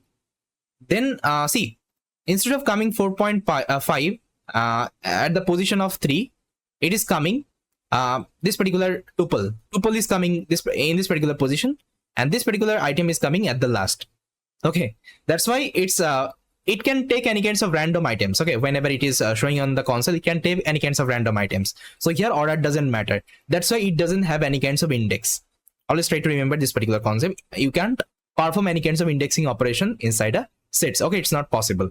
So similar things for the slicing as well. You can't also perform the slicing. So let's say if I want to perform slicing, I can't do it. Okay, I can't do it. Slicing is not possible. Let's say 0 to 1, I want to do the slicing. It is also not possible because set doesn't have any kinds of index. Okay, index, it is it doesn't have any kinds of index. Fine. Now the next thing we'll be learning editing items, whether editing item is possible or not. Like we did in the list, I think you remember. We can change any kinds of item in the sets. Let's say this is my sets. Because we saw like sets is a mutable, right? We can change inside a sets. Okay, we can add value, we can delete value, but we can edit items or not. Let me show you. So let's say I want to change this particular 1 with any other value, let's say 100. Okay, now if I execute this particular program, you'll see that it will throw you error. Item support, it is telling object does not support any kinds of item assignment. Why? I told you set is immutable. By why we can't change? Because we can't use any kinds of indexing here, because I showed you set doesn't have any kinds of index. So that's why you are trying to change this particular value with this particular index. It's not possible inside a sets. Okay, it's not possible inside a sets, but you can change inside a set. It's possible. You can add value, you can delete value. It's possible because sets is a mutable data type. So for this, you have to use some function. You have to use some set function. I'll tell you some of the set function. With the help of that, you can add value, you can delete value. Okay, you can do lots of things. Fine. So let me show you some of the function example. Let's say you want to add any items inside a set. You can use this particular add function. Okay, add method you can use. It is an inbuilt method inside a set. Now let's say I want to add this particular 5 in this particular set. I'll just write s.add, and here I will add this particular 5. Now if I execute this particular program, and if I print this s, you will see that sorry, it should be upper character s. Okay, it's not a small character, it should be upper character s. Now if I execute, now you'll see that 5 has been added in this particular set. Fine. So similar wise, we are having another function. So let me show you for update. Okay, with the help of update also you can insert any kinds of value inside a set. Let's say I will update actually multiple items. So let's say I will update 11, 12 and 13. Now if I print s, sorry, if I print s, you'll see that 11, 13 and 14 added. That means what is the difference between update and add? Whenever you are using add, you can only add one item, and whenever you are using update, you can add multiple item. That is the difference only. And whenever you are defining multiple item, this particular item should be a list. Okay, as a list, actually you have to give this particular input. Okay, otherwise it won't be working. I hope this part is clear. Now similar wise, you can also delete item inside a set. Okay, let me show you some deleting function. But before that, let me show you. I think you are thinking, can I delete like that? Let's say this is my set. Let's say this is my set S, and I want to delete the first item. Now if I execute, see, it's not possible because I told you it doesn't allow any kinds of indexing. That's why you can't delete like that. So if you want to delete, you have to use some deleting function for this. So let me show you some of the deleting function. So guys, you can see for deleting, we are having different function. So first function is discard, you can see. So if you're using discard, and inside that, if you're mentioning any kinds of item, let's say I want to delete this particular 5. Just give the 5 here. And now if I execute this program, you'll see that 5 will be removed from this particular sets. Now the next thing you can see, remove is there. With the help of remove also, you can delete any kinds of, let's say, sets. So let me show you. So with the help of remove also, you can delete any kinds of item from a sets. So if I execute, let's say, this particular program, and here you will see that I'm giving this particular 50. Okay, 50 I want to remove. Now see, what is the difference between this discard and remove? Let me show you. Let's say, if I'm giving any kinds of item, let's say, which is not present inside this particular set. Let's say 50 is not there. 50 is not there. Now if I'm executing, still it is working. Still it is working. If it is not there, it's fine. It won't be deleting. Okay, it won't be throwing any kinds of error. Fine. And whenever I'm using remove, and let's say if any item is not present inside this particular sets, and if I execute the program, it will throw you error.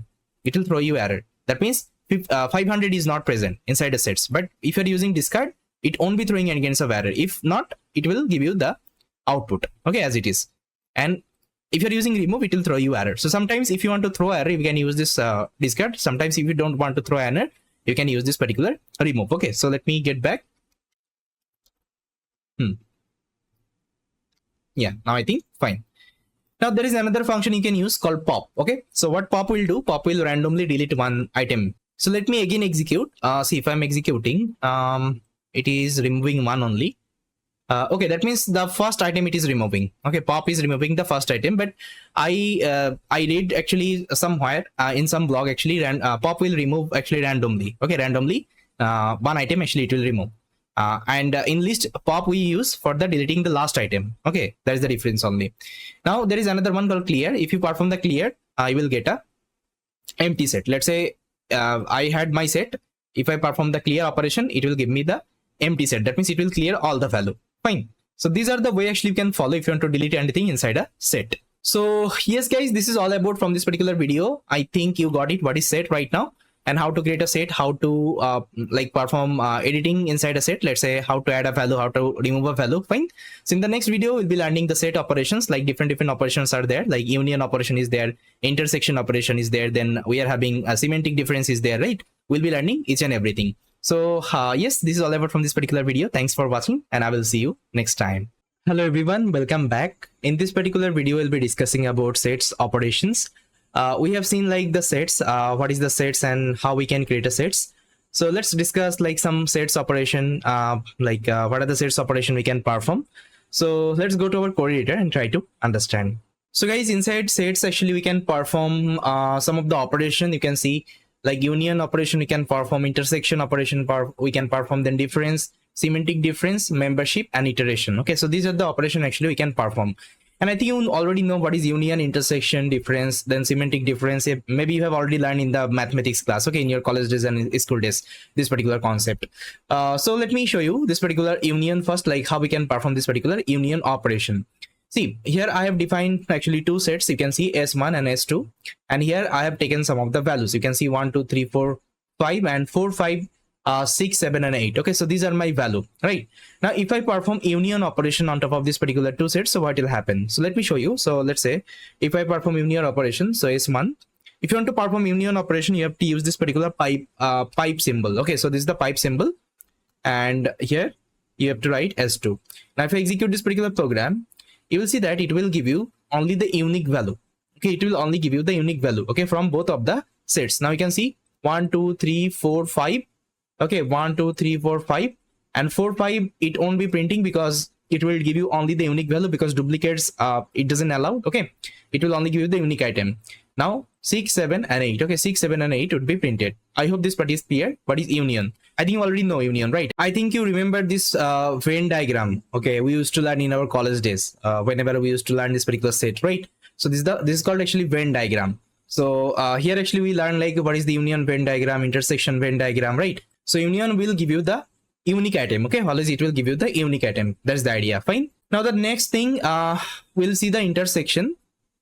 So let me also show you the intersection. So what I will do, I'll just copy S1 and S2. Instead of giving this particular pipe sign, you have to give this particular AND sign right now. Okay, so you have to give this particular AND sign. Now if I execute this particular program, you will get this particular output. Now what is intersection? Intersection means it will only give you the actually duplicates item. Okay, it will give you the common item. You will see 4 5 is the common in both places, so it will return you 4 and 5. That is the idea. This is called intersection. Now let's see the difference. Now if I show you the difference, if you want to perform the difference, what you have to do, you have to use this particular minus symbol. Now if I execute this particular program, you'll see that it will give you 1 2 and 3. See, if you perform difference operation, let's say I have performed S1 and S2. Now you can see I have written S1 at the first and S2 at the last. Okay, so what will happen? See, whatever things you are assigning at the very first, let's say I have assigned S1.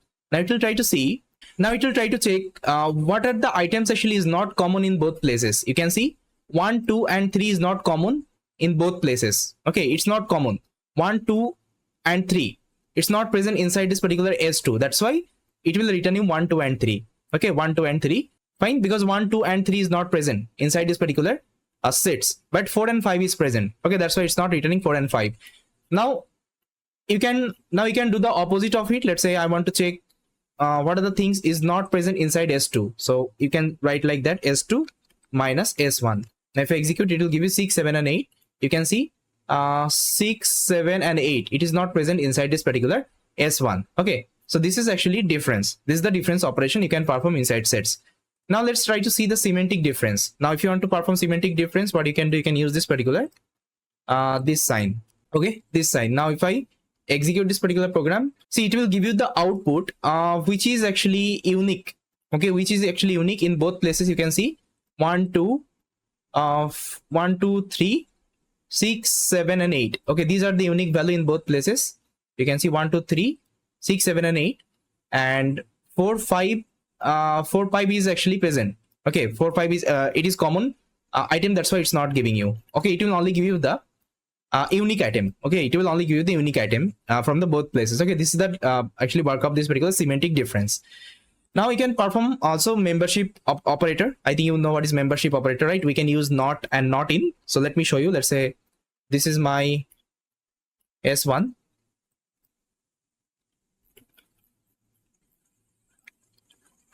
Now if I just write, let's say 1 in S1. So what will be the output? It will be true because 1 is present inside S1. Now if I just write 1 not in S1, it will give you false because 1 is present inside this particular set. Okay, S1. I think you already know what is the membership actually operations, right? Now then last one, you can perform something called iteration. So here I can write for I in S1. So it will iterate all the value one by one.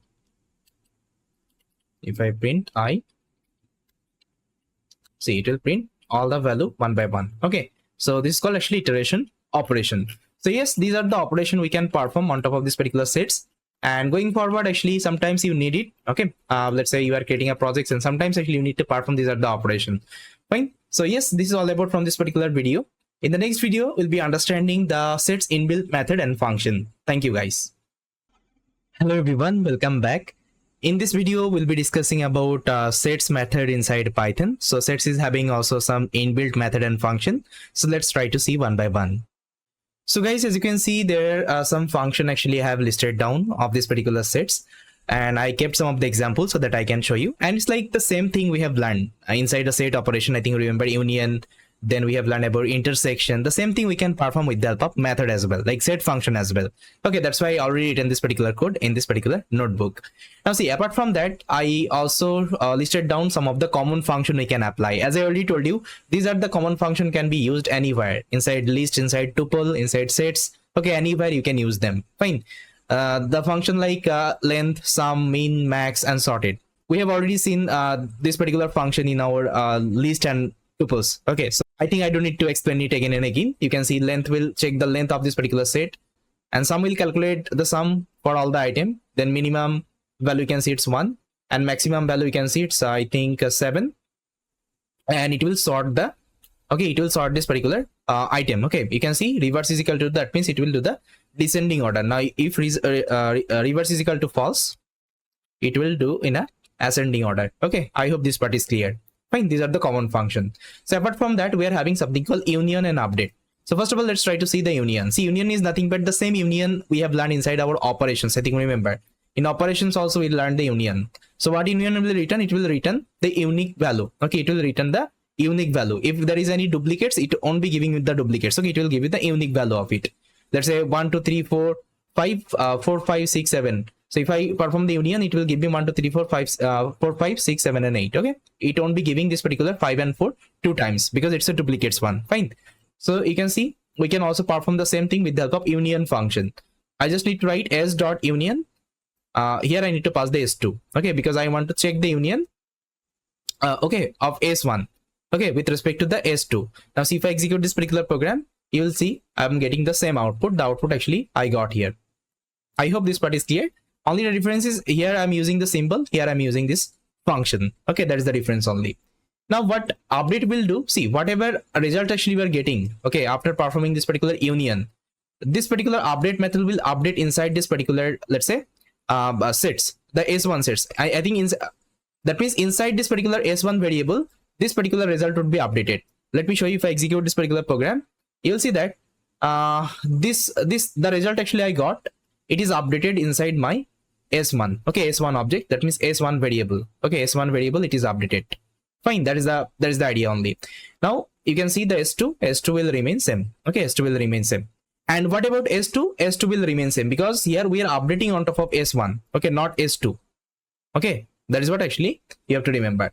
Now the second thing, you can see the intersection and intersection update. The same thing, whatever intersection you have learned from here, that means it will give you the common item only.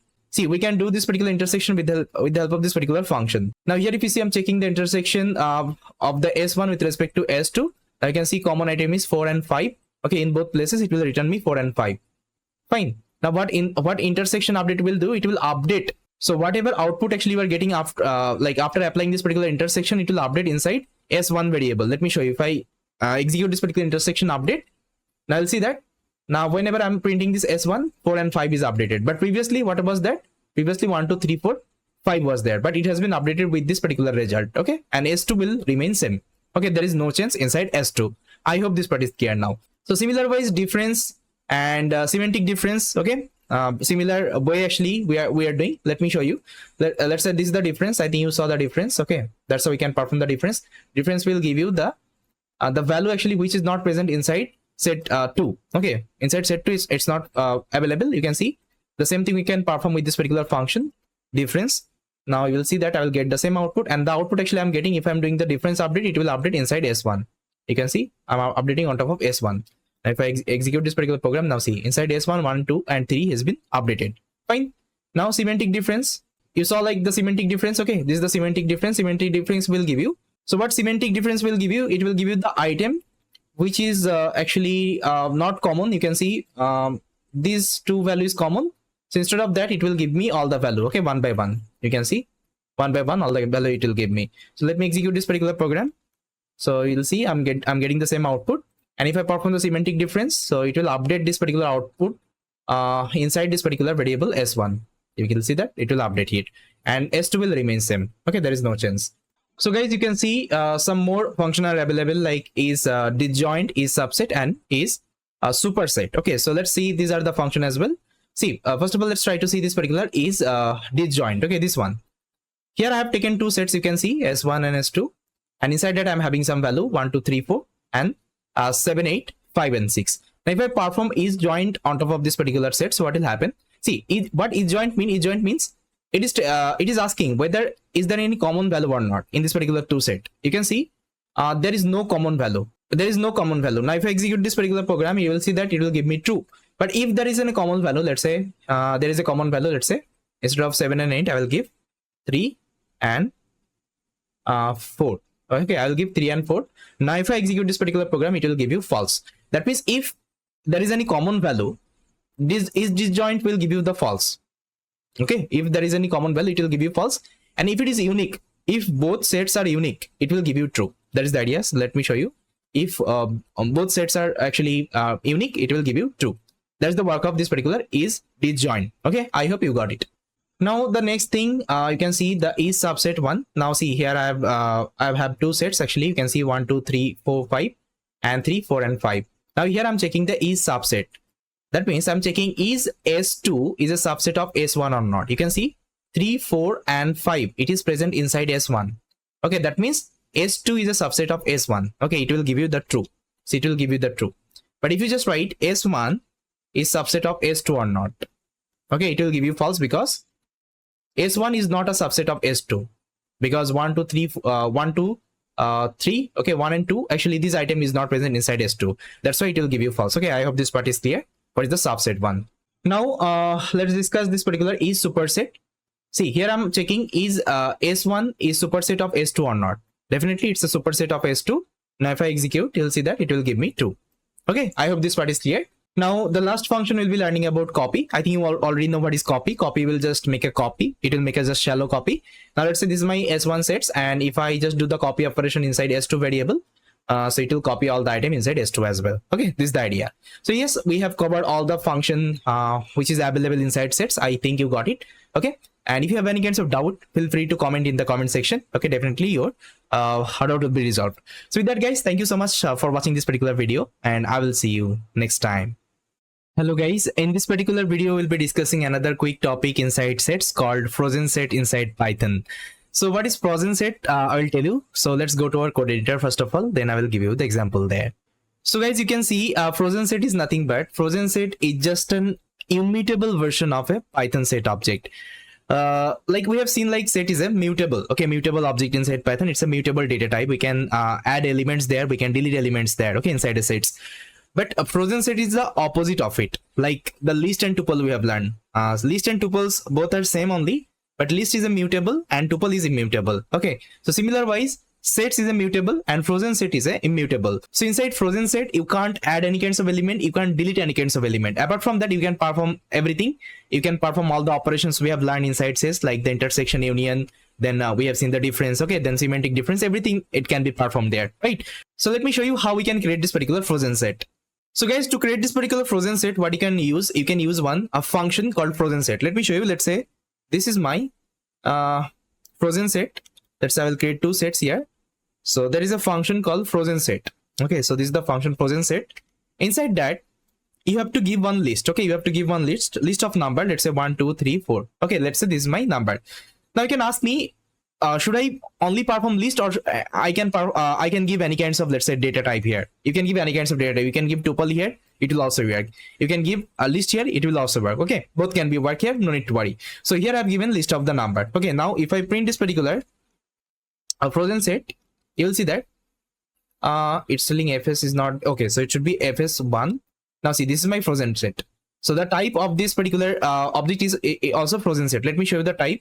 So if I just print the type of this particular fs1, you'll see that it's a frozen set object. Fine. So we have successfully created this particular frozen set. Now let me create another frozen set. I'll copy and here I can paste. Now here I can take, let's say 3 4 5 and 6. Okay, now I can print both of them. Fine. So this two is my frozen set.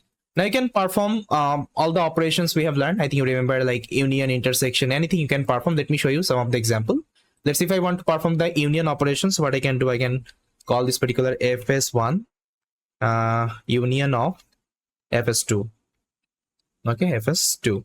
Now see, it will give you that particular output. That means the unique item. You can see unique item, it will give you 1 2 3 1 2 3 4 5 6 5 and 6. Okay, fine.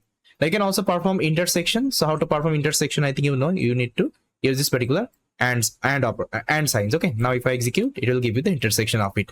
That means whatever operations you have learned, okay, whatever operations you have learned, you can apply anything on top of this particular frozen set. Only the things you can't do, that changes. Okay, like you can't add any kinds of value, you can't delete any kinds of value, okay, from this particular frozen set. It's not possible. Now you can ask me when to use this particular frozen set. Okay, what is the use of this particular frozen set? Let's say sometimes you want to create an application with the help of sets, okay, set data structure. So inside that particular application, you don't want to change something, okay, it would be fixed, okay, you don't want to change change something. That time you can use this particular frozen set. But if you want to create any application, you want to change something in that particular application, you want to add something in that particular application, that time you can use only the simple set. Okay, that is the difference only you can do, like the list and tuple. Okay, we have learned. Now you can ask me, can I create a two-dimensional frozen set? Is possible? Two-dimensional frozen set? Yes, it is also possible. We can also create two-dimensional frozen set. Okay, let me show you how to create the two-dimensional frozen set. So for this, you can use this particular syntax. You can see I've defined a frozen set. Inside that, I have added some element 1, 2, and again I have defined another frozen set. Okay, again I have defined another frozen set. You can see. So why I'm able to set this particular frozen set? Because it's a immutable. Okay, that's why I can destroy any kinds of immutable data type inside a set. Okay, I already proven. Okay, I think in my set class, I think you remember. If I execute, see. This particular frozen set will be created, and this is a two-dimensional frozen set. Okay, so this is a quick concept inside set and inside Python. I just wanted to let you know, because most of the time you'll see programmer will use this particular concept, and if you don't know that, definitely you will get a confused. Okay, what is the thing they're using exactly? So yes, this is all about from this particular video. Thanks for watching. Hello everyone. In this particular video, I'll be discussing about sets comprehension. We have already seen how we can perform list comprehension, tuple comprehension, right? And we saw like what is the use of this particular comprehension concept inside Python. We can use this particular concept to write our code in very few lines, right? That is the idea. So let's try to see some example of set comprehension. This is the same things, whatever you have learned in your list comprehension and tuple comprehension, only the bracket will change. Okay, let me show you. So I'll go to my code editor. So guys, before starting with this particular video, I will suggest, if you have missed out, these are the class like the list comprehension, tuple comprehension. So please try to go ahead and complete that particular video. Then this concept will be more clear, because I'm not going to explain this particular comprehension in detail. I already discussed there, okay, what is the comprehension, why we need to use this particular comprehension. And there actually I showed you different examples. Okay, I solved different examples. So please try to go ahead and watch that particular video. Okay, that would be fine. So here I'm going to only give you one example. I think this particular concept will be clear. Okay, how to write this particular set comprehension. So for this, what I can do, I can open up my, let's say, list comprehension example, and from here I can copy one example. Let's say this is one example I solved. I think you remember. Add 1 to 10 numbers in a list. So we solve this particular problem. I think you remember. This is the simple approach, and this is the list comprehension approach. So I'll copy the same code as it is, and here I'm going to mention it. Instead of using this particular bracket, I can use this particular curly bracket. Okay, curly bracket means we are performing the set operation, right? Now if I execute this particular program, see, instead of taking L variable, I will set SC, that means set comprehension. Fine. Now if I execute, you'll see that it's a set comprehension we have done. Okay, previously I showed you for the list comprehension, now it is a set comprehension. Now guys, you can see this another example. So here what I'm doing, I'm only actually doing the square root operation. The number is greater than 5. Okay, I'm just generating some number 1 to 11th, and I'm checking if this is like greater than 5, I'm doing the square root operation. Now if I execute this particular program, you will see the output. Fine. I hope you got it. Only the change is you have to change this particular bracket. Fine. And if any duplicates is coming inside that, it will give you the unique value of it. That is the idea.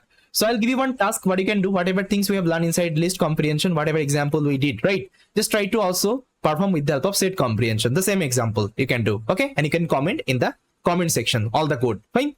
So yes, this is all about the sets comprehension. There is nothing new. Okay, I have to teach you. I think so far we have learned each and everything. So yes guys, this is all about from this particular video. Thank you so much. Hi guys, welcome to this particular video. My name is Bappi Ahmed. In this particular video, we'll be discussing about another amazing data type and data structure inside Python called dictionary. Dictionary is like very stylish and very powerful data structure inside Python. In this video, we'll try to understand this particular dictionary in detail so that you won't be having any kinds of doubt. So let's go to our code editor and try to understand this particular dictionary. So guys, as you can see, dictionary is nothing but dictionary in Python is a collection of keys and values used to store the data values like a map, which unlike others data types which hold only a single values as an element. In some language, it is also known as map or associative arrays. Okay.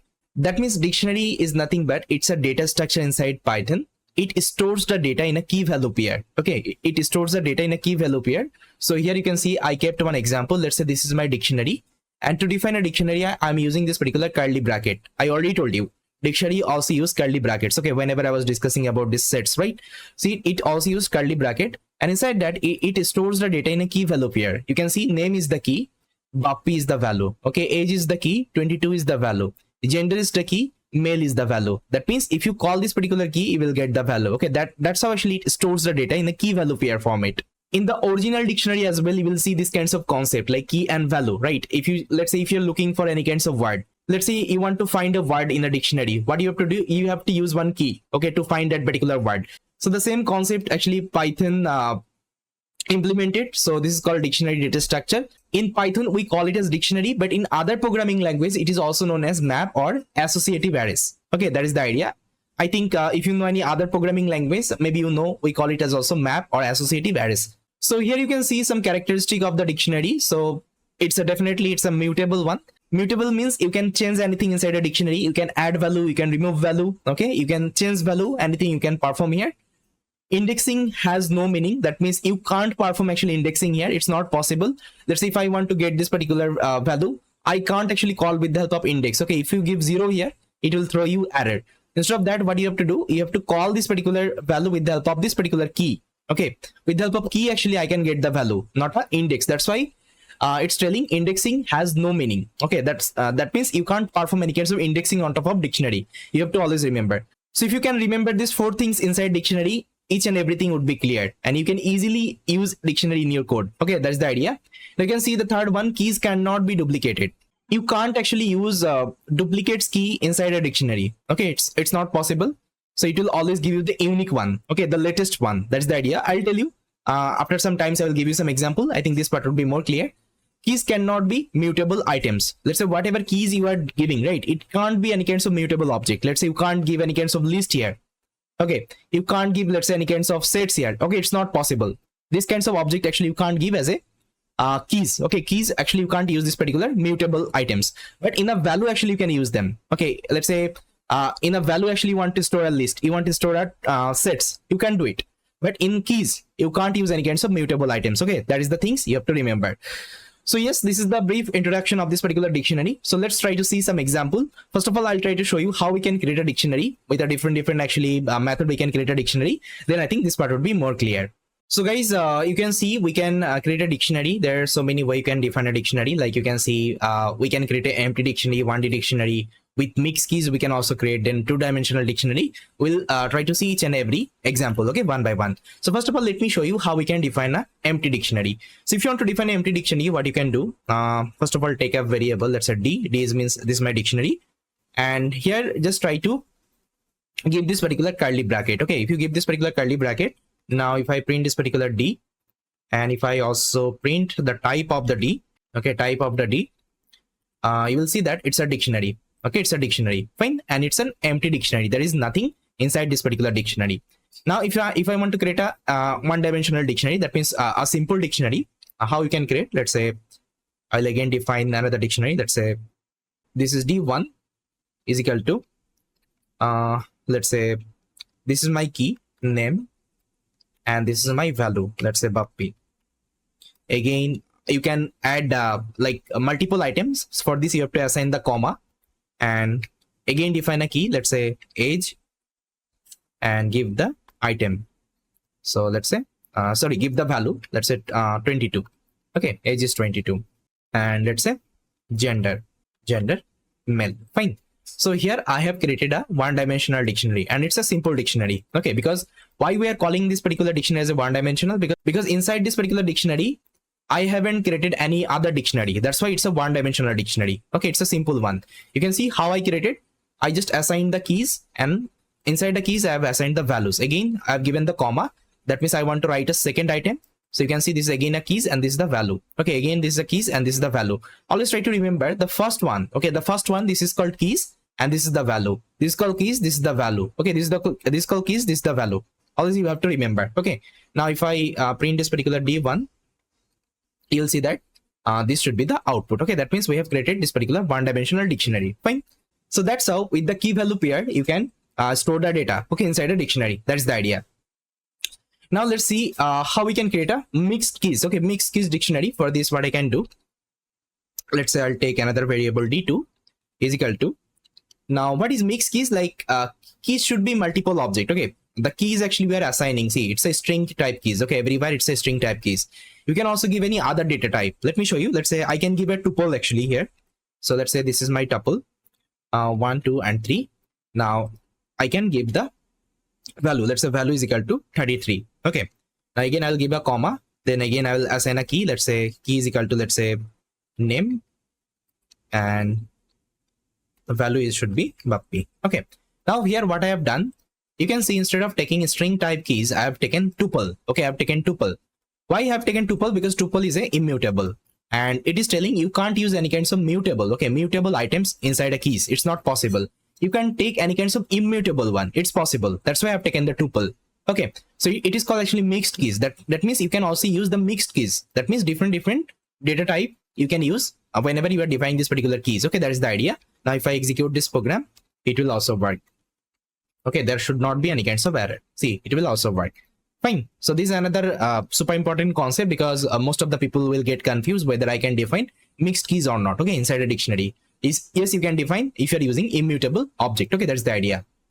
Now let's try to see how we can define a two-dimensional dictionary. So if you want to define a two-dimensional dictionary, so let me take another variable. Let's say d3 is equal to, I will give you one amazing example. Let's say I want to store one student information inside this particular dictionary. So first of all, I will just write let's say name of the student. It's a name, let's say Bappy, then comma, then I will give the, let's say, college name. Okay, college underscore name. Here you can give any kinds of name. Let's say ABC. This is the college name, and you can also give lowercase character, uppercase character. Okay, it doesn't matter. Everything will work. Now you can give the semester. Okay, semester. Let's say semester is let's say 5th, and you can give the subjects. See, whenever I want to define a subjects can be multiple. Okay, subjects can be multiple. Let's say in this particular semester, he is having actually, let's say, 3 subjects. Okay, let's say DS is there, math is there, English is there.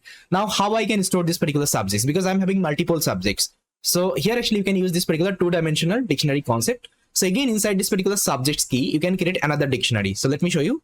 You can create another dictionary here. Okay, now see, I have created another dictionary. Now what I will do, I'll just simply just write the subjects. Let's say DSA. Let's say Bappy got marks in DSA. Let's say 50. He got 50 mark, or let's say I can give sorry, it's a key, right? I have to write as a value. Let's say he got 80 marks in DSA. Now let's say there is another subject called math. Okay, and he got, let's say 15 math, and there is another subject I will give, let's say English. In English he got, let's say 70. So that's how actually I can create dictionary inside a dictionary. Okay, it is possible. You can see this is a dictionary. Inside that I'm creating another dictionary. This is called two-dimensional dictionary. So sometimes if you want to store the data like that, you can create a dictionary, okay, inside a dictionary. This is called two-dimensional dictionary. Okay, now if I print this particular D3, print D3, you will see that I will get my results. Okay, you can see this is my name, college name, semester, and subjects. And subject is nothing but it's a dictionary again. Fine, this is called two-dimensional dictionary. Now with the help of dict function also we can create a dictionary. Let me show you. So I'll take another variable d4, and here I'm going to write let's say I want to create a dictionary with the help of dict function. I can use this particular dict function, and dict function always takes actually list input. Okay, you have to give list of items. Okay, list of items, and inside list you have to give as a tuple pair. Okay, you have to give as a tuple pair. Let's say I'll give name. Okay, name is Bappy. See, you have to give like that. Inside a tuple you have to give. Okay, inside a tuple you have to give name Bappy. Okay, then if you want to pass another actually item, what you can do, again give a comma, and again take a tuple, and inside that just try to mention, let's say age comma 22. Okay, it's an integer type, that's why I've given integer here. Now see, that's how I can create a dictionary. Now if I print this particular d4, Now see, it will also convert this particular data as a dictionary. Now see, whatever things you have written at the first, it will become actually keys, and whatever things you have mentioned at the last inside this particular tuple, it will become a value. Okay, same things. I hope this part is clear. Now let's see, you want to add some more value. Okay, you want to add some more item, just give a comma, again take a tuple. Okay, inside that just try to mention this particular pair. Okay, that's how we can add as much as item you can inside a dictionary. With the help of dict function, you can convert this particular data as a dictionary format. This is the idea. Fine. Now, can we create with the help of duplicate keys? It is possible inside a dictionary. Let me show you one example. Let's say I'll create another dictionary D5, and I'm just going to write what I can do. I can copy this particular dictionary. I think that would be better. Instead of writing, I'll copy, and here I will paste it. Instead of D1, I will assign as a D5. And see, now what I will do, let's say name Bappy, age 22, gender male. Now I'll take another, actually, let's say name. Okay, I'll take another name, Alex. Fine. Now you can see I have taken this name 2 times. This particular name key is 2 times. Now if I execute the program, what will happen? You can pause the video and can let me know what will be the output. See, if I execute the program, see, this would be the output. You can see it is taking the latest name. Okay, latest keys always. The keys I have assigned at the first, it is ignoring, and it is taking the latest one. You can see a name Alex, age 22, gender male. That means if you are defining any duplicates keys inside a dictionary, it will always take the latest one. Okay, latest one, and it will ignore the previous one. That is the idea. Okay, that's why duplicate keys, actually it's not supported. Okay, inside a dictionary, you have to always remember. Now let's try to see the mutable item as a keys. Okay, it is possible or not. So for this, what I can do, I can take this example, I think, and instead of D2, I'll just write D6. Now see, I will take a mutable object as a keys. Okay, let's say I've taken list. Now if I execute this program, what will happen? It will throw me error because mutable items I can use.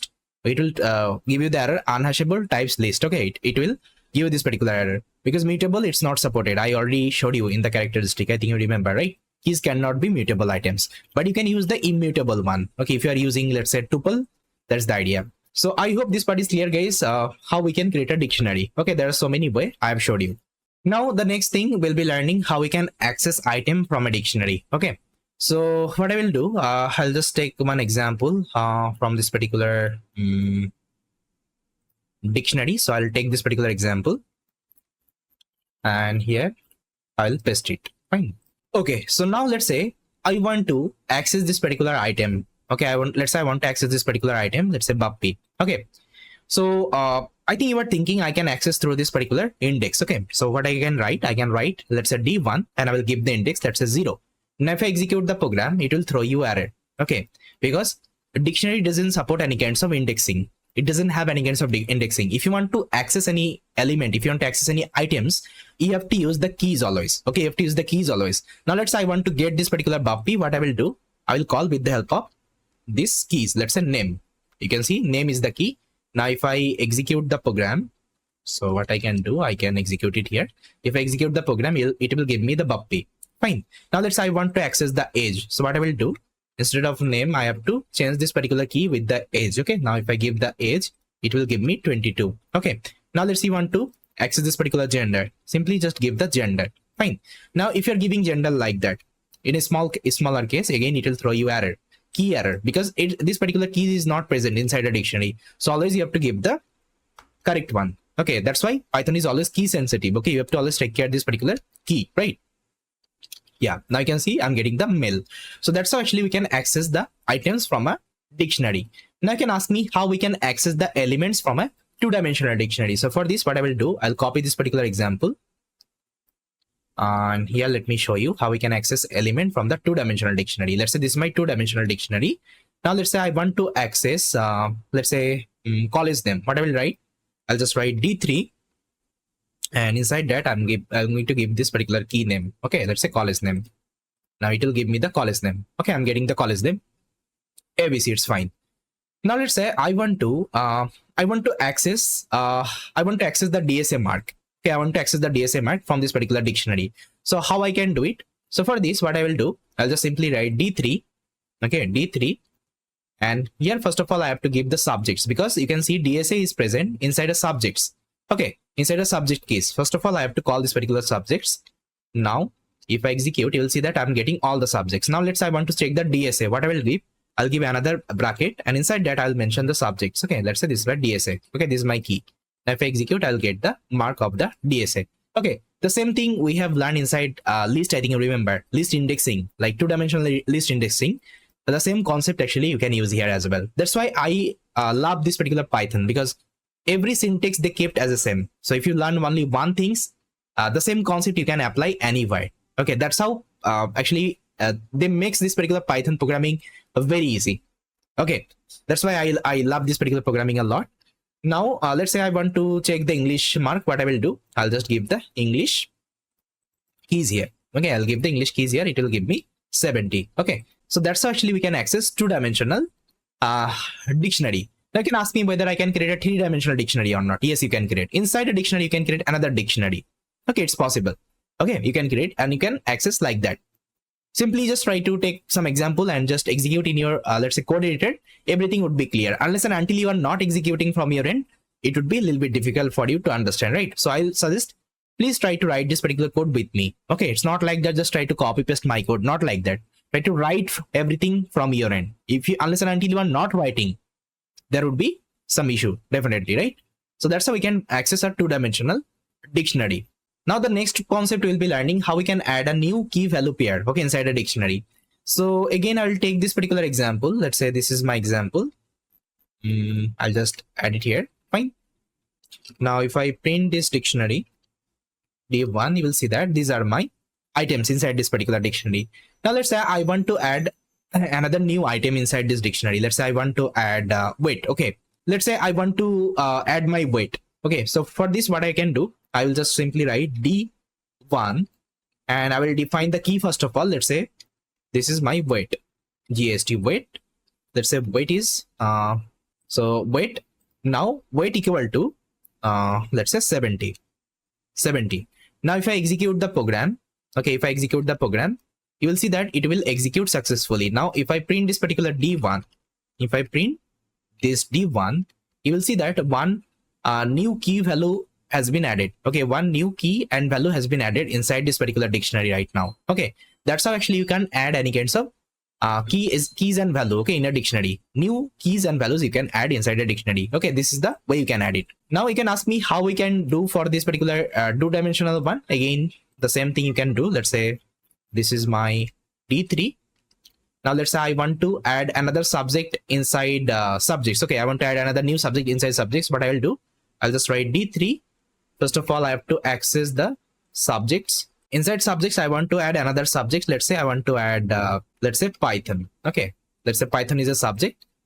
And let's say I want to add the Python marks. Let's say Python marks, he got 80. Now if I execute, this particular mark has been added. Okay, this new subject and mark has been added. Now if you want to check, simply just print this particular D3. I'll see that inside subjects, this Python has added. Okay, that's how we can also add a new key value pairs inside a two-dimensional dictionary as well. Now you can ask me how I can edit existing keys and value pair. Okay, it is possible or not. See, you can't actually edit the existing keys, but you can edit the existing value. Okay, it is possible. So let me show you. Let's say this is my example. Let's say this is my example. I'll take the same example. Yeah, so let's say this is my dictionary, D1. Now let's say I want to change this name. Okay, I want to change Bappy with any other name. What I can do, simply I'll just write D1. First of all, I will give the name. Okay, name. And here you have to write this particular name with any other name. Let's say I want to change with Alex. Now if I execute, this will work fine. Now if I print D1, you'll see that now the name has been changed. Okay, that's how we can change a value actually. We can change the value, but we can't change this particular key. Okay, it is not possible. Key you can't change. Once you have defined a key, you have to use the same key. Okay, you can't change any kinds of key, but you can change the value. Okay, it is possible. Okay, I hope this part is clear. That's how we can edit a key value pair. Fine. Likewise, you can also edit inside a two-dimensional dictionary as well. Okay, it is also possible. Now we'll try to see how we can remove a key value pair. Okay, inside a dictionary. For this, we can use some of the inbuilt function of the dictionary. So let's say this is my one dictionary. Let's say this is the dictionary D1 I have kept. Now what I want to do, I want to let's say remove some of the keys and values, okay, from this particular dictionary. So the first function I'm going to show you, which is nothing but pop. Okay, I can use this pop function. So what pop will do, let me show you. So if I just write d1.pop, okay, and now let's say I want to pop this particular element. Let's say I want to delete this particular edge. So what I will give, I'll simply write edge here. Okay, I'll simply write edge here. Now if I execute, but before executing, I'll just print this particular d1. Okay, now if I execute, you'll see that edge has been removed. That means pop will always take the input. Okay, like which element you want to remove. Okay, which keys actually you want to remove. You have to give that particular key name, not the value name. Let's say if I give, let's say 22. If I give 22, okay, if I give 22, it won't be working. So you have to give the key name always. Always try to remember you have to give the key name always, not the value. Okay, now see it's working fine. Now, I hope you got it. Now the next function we'll be learning something called pop item. So pop item. Now what is the difference between pop and pop item? Let me show you. So if I just write d1 and let me take this particular same example again here. Now if I execute the program, you will see that pop item will delete the last one. The last item it will remove. Okay, so pop will remove the specific actually item you are assigning here, and pop item will remove the last one. Okay, that is the difference only. Now with the help of del keyword also you can delete actually item from a dictionary. Let me show you. I'll copy the same example. Let's say I want to delete the name. I'll just simply write del d1 name. Okay, name. Now if I print d1, you will see that this name has been removed, okay, from this particular dictionary. So that's actually you can also do. Now there is another one called clear. So clear will clear everything. All the items actually it will do the clear operation. So if I just write d1.clear and if I print d1, now see everything would be cleared. That means it will return you the empty dictionary. Okay, so these are the way actually we can follow if I want to remove anything from a dictionary. Okay, I hope this part is clear. So yes, this is all about our dictionary. We have seen how we can create a dictionary. We saw like how we can edit items, how we can like access the elements. Okay, everything we saw. So in the next video, we'll try to see some dictionary operations. Okay, so with that guys, thank you so much for watching this particular video and I will see you next time. Hi everyone. In this video, we'll try to see dictionary operation inside Python. We have already seen the dictionary introduction and how we can create a dictionary, and we have seen like how we can update values, how we can delete values inside a dictionary. So inside dictionary also we can perform some operations. So let's try to see what are the operation we can perform. So guys, you can see inside dictionary we can only perform two operations like membership operations and iteration operations. I think you already know what is membership operations. So let me just define one dictionary. Let's say d1, or I can just write d, and I just I'll just take some, let's say, item here. Let's say name. So let's say this is my dictionary. Now if I just perform, let's say I'll just simply write, let's say Bappy in D. Now just pause the video and let me know what will be the output. See, if I execute this particular program, it will give me false. Why it is giving me false? All the Bappy is present inside this particular dictionary. See, membership operator will only work with respect to the key, not with respect to the value. Now see, if I give the key, if I just write name in D, it will give me true because name is present inside this particular dictionary. Fine. So always try to remember, if you're using membership operator, you have to apply on top of the key, not on top of the value. Okay, I think you got it. You can also apply not in. It will give you false because it is already present inside this particular dictionary. Fine. Okay, so now the next one, we'll try to understand the iteration. So let's try to see the iteration. See, iteration means I can also perform for loop on top of this particular dictionary. I'll just write for I in D, and if I print I, see what it will give me. It will only give me the key. Okay, it will only give me the key. See, all the key it will give me: name, age, gender. Fine, name, age, gender. But if you also want to see the values, what you can do? You can simply apply one trick. You just simply write comma D, and inside that I will pass this particular I, because every time it will update this particular key, right? Every time it will update this particular key, and with the help of this particular concept, I will extract all the values from this particular dictionary. Okay, now if I execute, you'll see that this is my key, this is my value, this is my key, this is my value. Okay, that's how we can also access the value. Okay, with the help of iteration. So these are the operation actually we can perform in inside this particular dictionary. Okay, so sometimes actually you need it because going forward, let's say whenever you'll be implementing the projects, definitely you have to use this particular concept. So yes, this was a quick video. Thanks for watching. Hi everyone. In this video, we'll try to see dictionary methods inside Python. So far, we have learned about dictionary inside Python and saw the power of this particular dictionary, right? So dictionary also has some inbuilt methods and function. So let's try to see some inbuilt method and function inside dictionary. So guys, you can see here I have listed down all the functions actually we can use inside a dictionary. So first of all, what I did, I just defined one dictionary here. You can see this is my dictionary. Inside that, I just kept some of the item. Now, as I already told you, some of the common functions are there. We can use them in all the data type. Let's say length is there, sorted is there, max is there, minimum is there, right? So length, if I execute the program, see what length will do. Length will try to see like how many items present inside a dictionary. You can see only 3 items is there. Let's say name, age, and gender. Okay, 3 items. Sorted, what it will do, it will just try to sort the keys, okay, in a ascending or descending order, okay, with respect to the character. Okay, with respect to the character, it will do the ascending or descending order. Now see, it is doing the descending order. Now if you just make it as false, it will do the ascending order right now. See, A is coming, then G, then N. Okay, I hope this part is clear. Now max will show you the maximum actually, let's say results. Now how this particular name is coming as a maximum, because with respect to the ASCII, okay, ASCII value, I think I showed you one ASCII chart. With the help of ASCII value, it will give you this particular word, okay, which is having a maximum value in the ASCII. It will give you that particular word. Now minimum what is, you can see, is the age one. Okay, so I hope this part is clear. Now apart from this particular common function, we can also use some of the inbuilt function inside dictionary. You can see here I have defined one dictionary. Now inside dictionary, we're having 3 to 4 actually major inbuilt function. You can see item is there, keys is there, and values is there.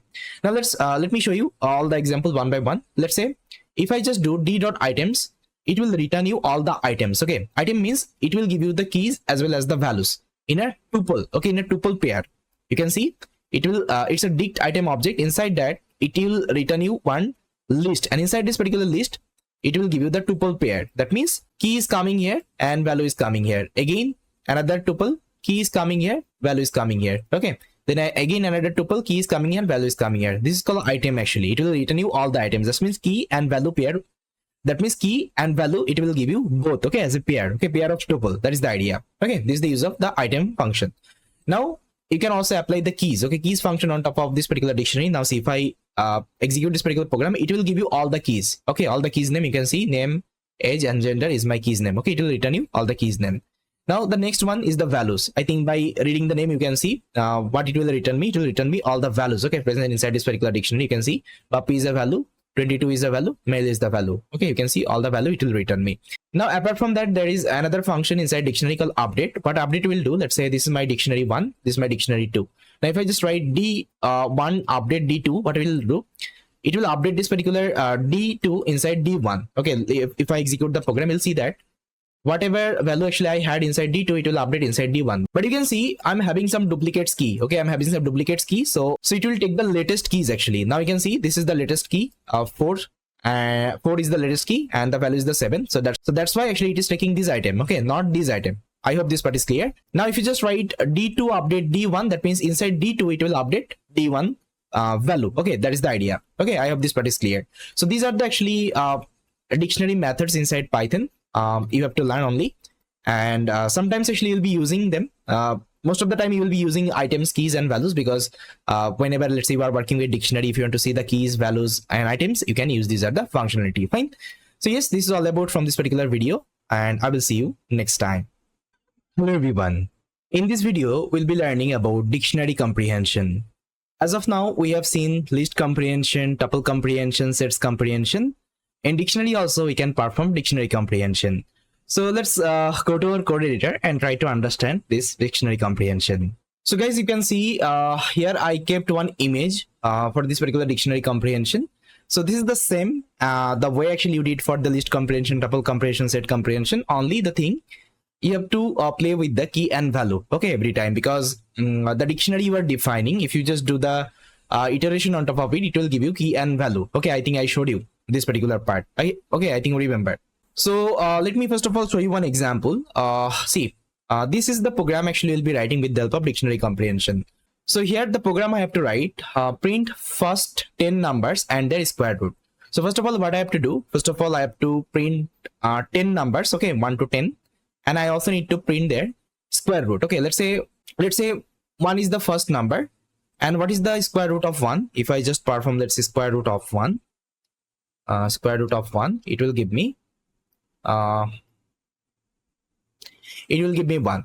Now let's say second number is 2. Now what is the square root of 2? It will give me 4. Okay, so that's how I need to perform till 10. Okay, and I have to store them in a key and value pair. Okay, so how to write this particular program? So for this, I'll define a dictionary. Inside that, I'll just write for I in the range.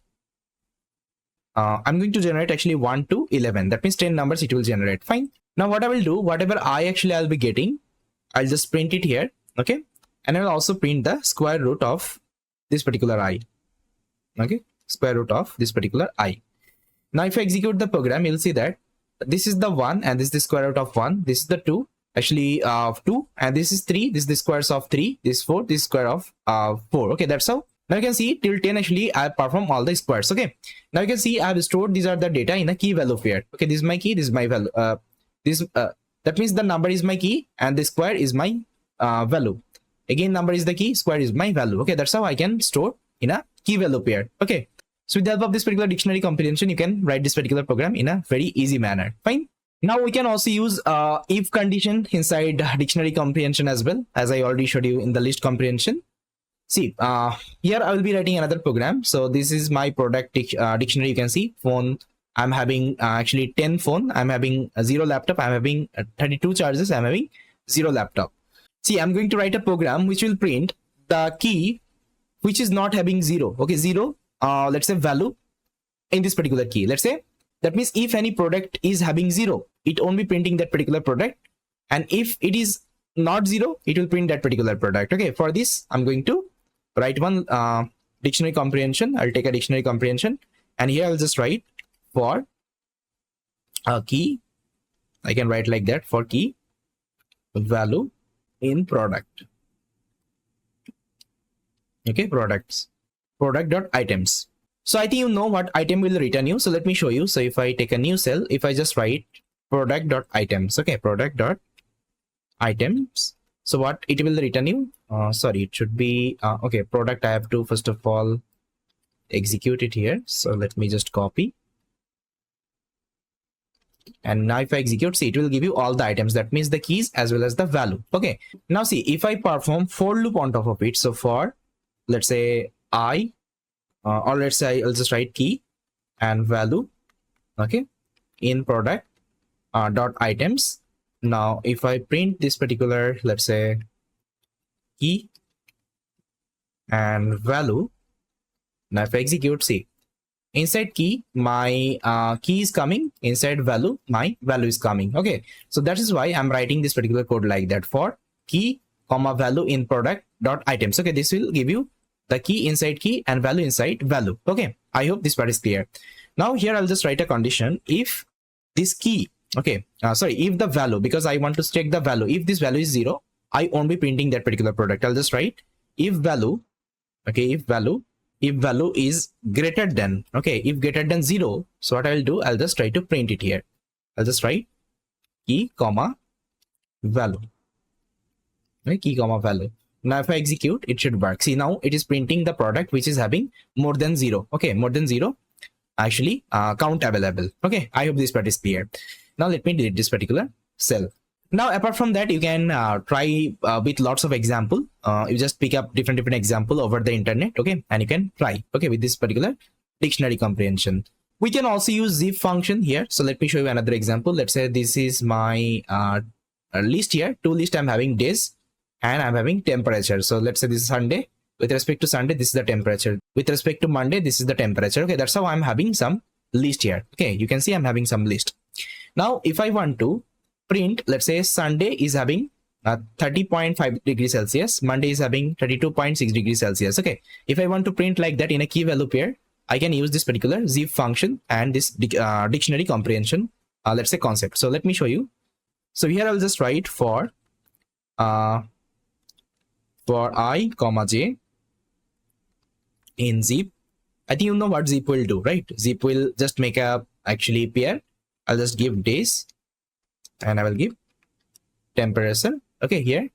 And now I want to show as a key value pair. I'll just write I comma z. Okay, I comma z. Now if I execute the program, you'll see that it will give me Sunday. This is that actually Celsius. Monday this Celsius, Tuesday this Celsius. That means it will do the map operation. Okay, it will store the data in a key value pair format. I hope this part is clear now. Fine. So yes, this is actually about our dictionary comprehension. I hope you got it. The same thing we have learned inside our dictionary, tuples and sets as well. Fine.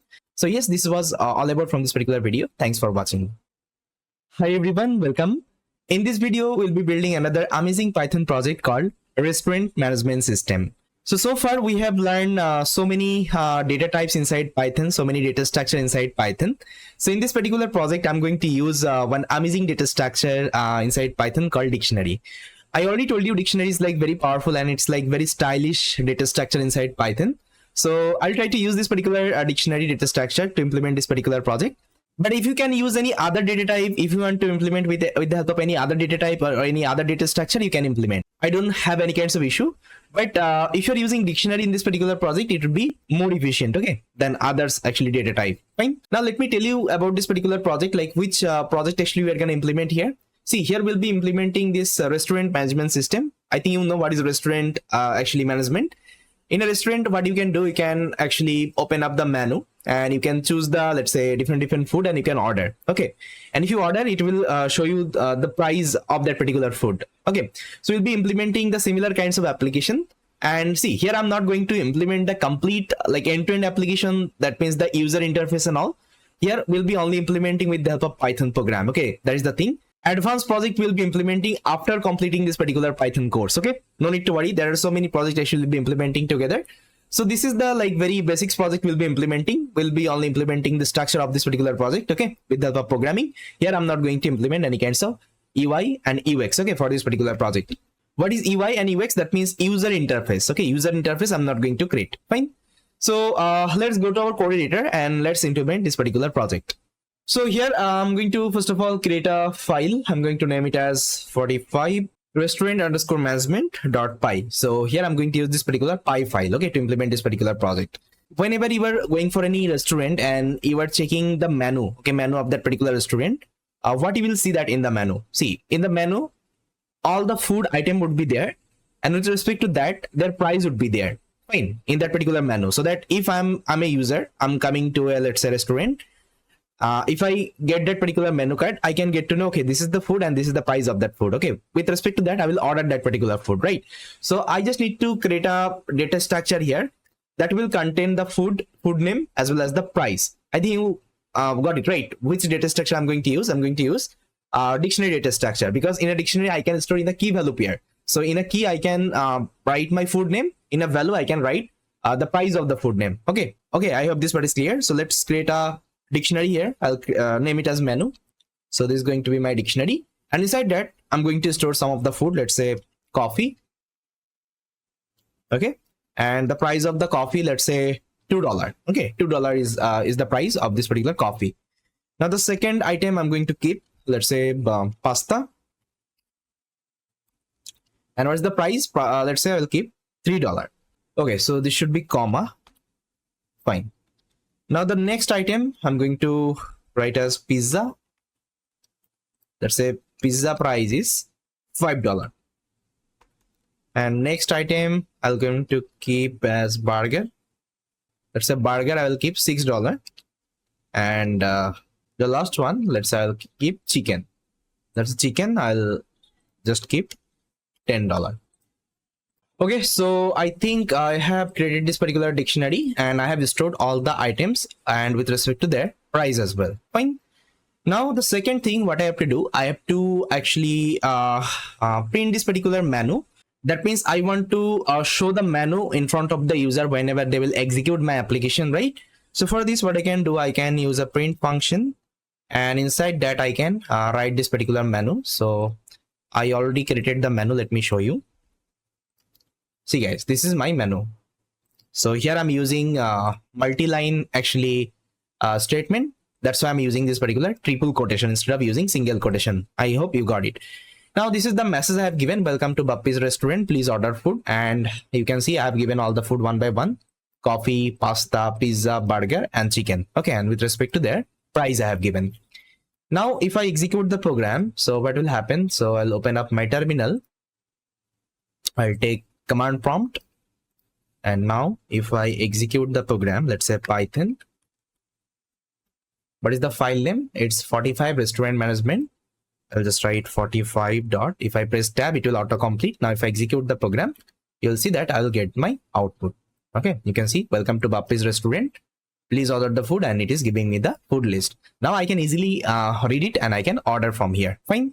Now what I have to do, see, user will order actually food, and I also need to calculate the price of that particular food. Let's say if they have ordered something, again I will ask the user, do you want to order something, anything else or not? If they are telling yes, I will order. So what we'll do, actually it will take another order and it will calculate the price. That means the total price. So for this, I'm going to take a variable here.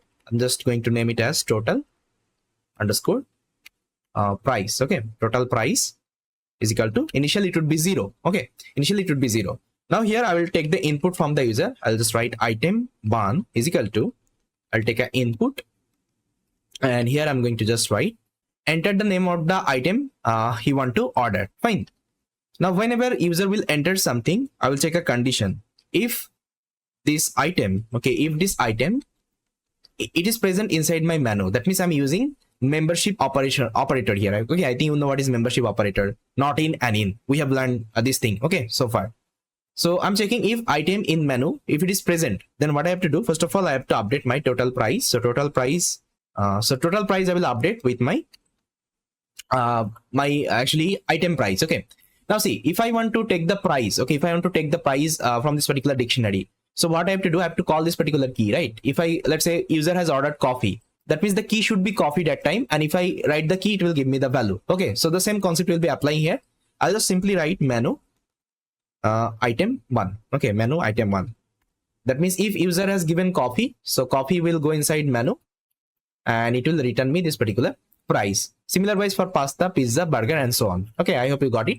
Now my total price would be updated. Let's say initially it would be it was 0. Now if user has let's say ordered coffee, so it will update with $2. Okay, inside this particular variable it will update $2. I hope this part is clear.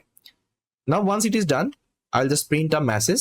So I'll print this particular message. I'm using f string here. You can see here I've written you ordered item 1, that means the item name, and your total amount is this is the amount. Okay, I've given this particular message here.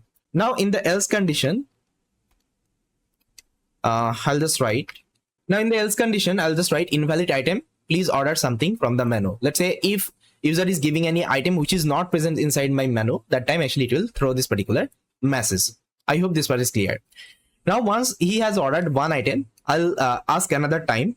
So I'll just take another variable. So I'll just write another order is equal to, I'll again take an input. So here I'm asking, do you want to add another item? Yes or no? If user is giving yes, so what will happen? I'll check this particular statement. If another order is equal, okay, yes. Now what I will do, see, user may give actually smaller character yes or bigger character yes. Okay, it's up to them. So what I have to do, I have to convert each and everything in a lower format. Okay, so what I can do, I can use this particular lower method in a string. I think you remember. Okay, lower we can do. If I perform lower, everything would be converted as lowercase character. Okay, now here I'm checking if another order is equal to yes. So it will happen. I will again take the input from the user. Now instead of item 1, I will take as item 2, and here I'll write enter the name of the second item. Okay, second item you want to order. Now once he has given this particular item, I'll just check if item 2 in the menu, if it is present, simply I'll just update my price. I'll update my price with the new order, and I will print the message you ordered this particular item and your total amount is this much money. Fine. In the else condition, again I'll just write invalid item, please order something from the menu. Now I think most of the people are having question. I'm getting an auto suggestion in my code editor. How? Okay, see, for this actually I've installed one extension. Let me show you. If you go to the extension marketplace, and here if you search for tab 9, okay, so this is the extension I'm using, guys. This is the extension tab 9. Okay, so if you install this particular extension, you will also get the auto suggestion. This tab 9 is nothing but it's a AI chat and autocomplete for the JavaScript and Python. Okay, so I'm using this particular extension. You can also but see, initially I won't be suggesting to install this particular extension because you are learning here, and if you are getting the code suggestion, you are not writing the code from your end. Okay, but I'm a developer. I have installed this particular extension in my ID, because whenever I implement any kinds of projects, I don't need to write repetitive code again and again. Okay, I can write a very quick code there with the help of auto suggestion. That's the idea. Initially, I won't be suggesting you to install, but if you want to explore, you can install it. Okay, here there is install button you will get. You can install it. Fine. So this is called tab 9. Okay, tab 9 extension you can install. Okay, so I think we have completed this particular application. Now the final step, I'll just print this total money. Here I'm going to write. So here I've just printed your total amount is this much of money. Thank you. Okay, thank you for visiting our restaurant. I think this particular application is completed. Now let's try to check whether it's working fine or not. I'll open up my terminal, and here let's see, execute this particular application. Now see, it is giving me the message. Welcome to Bapi's restaurant. Please order the food. Let's say I want to order coffee. Make sure you are giving the same name. Okay, coffee.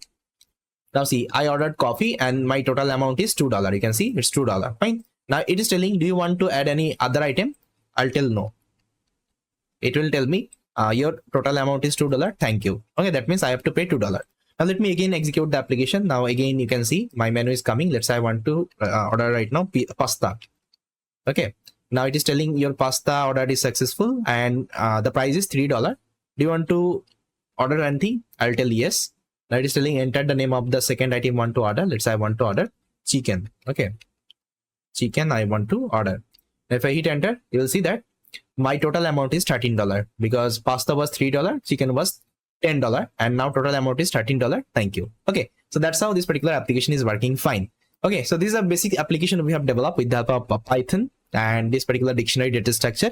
Going forward, we'll be also implementing advanced kinds of application. Okay, so I hope you like this particular project, guys, and please try to write the code from your end. Definitely this part will be more clear. Now I think you are getting how to use the concept. Okay, whenever I'm solving any kinds of problem statement. Okay, that is the idea.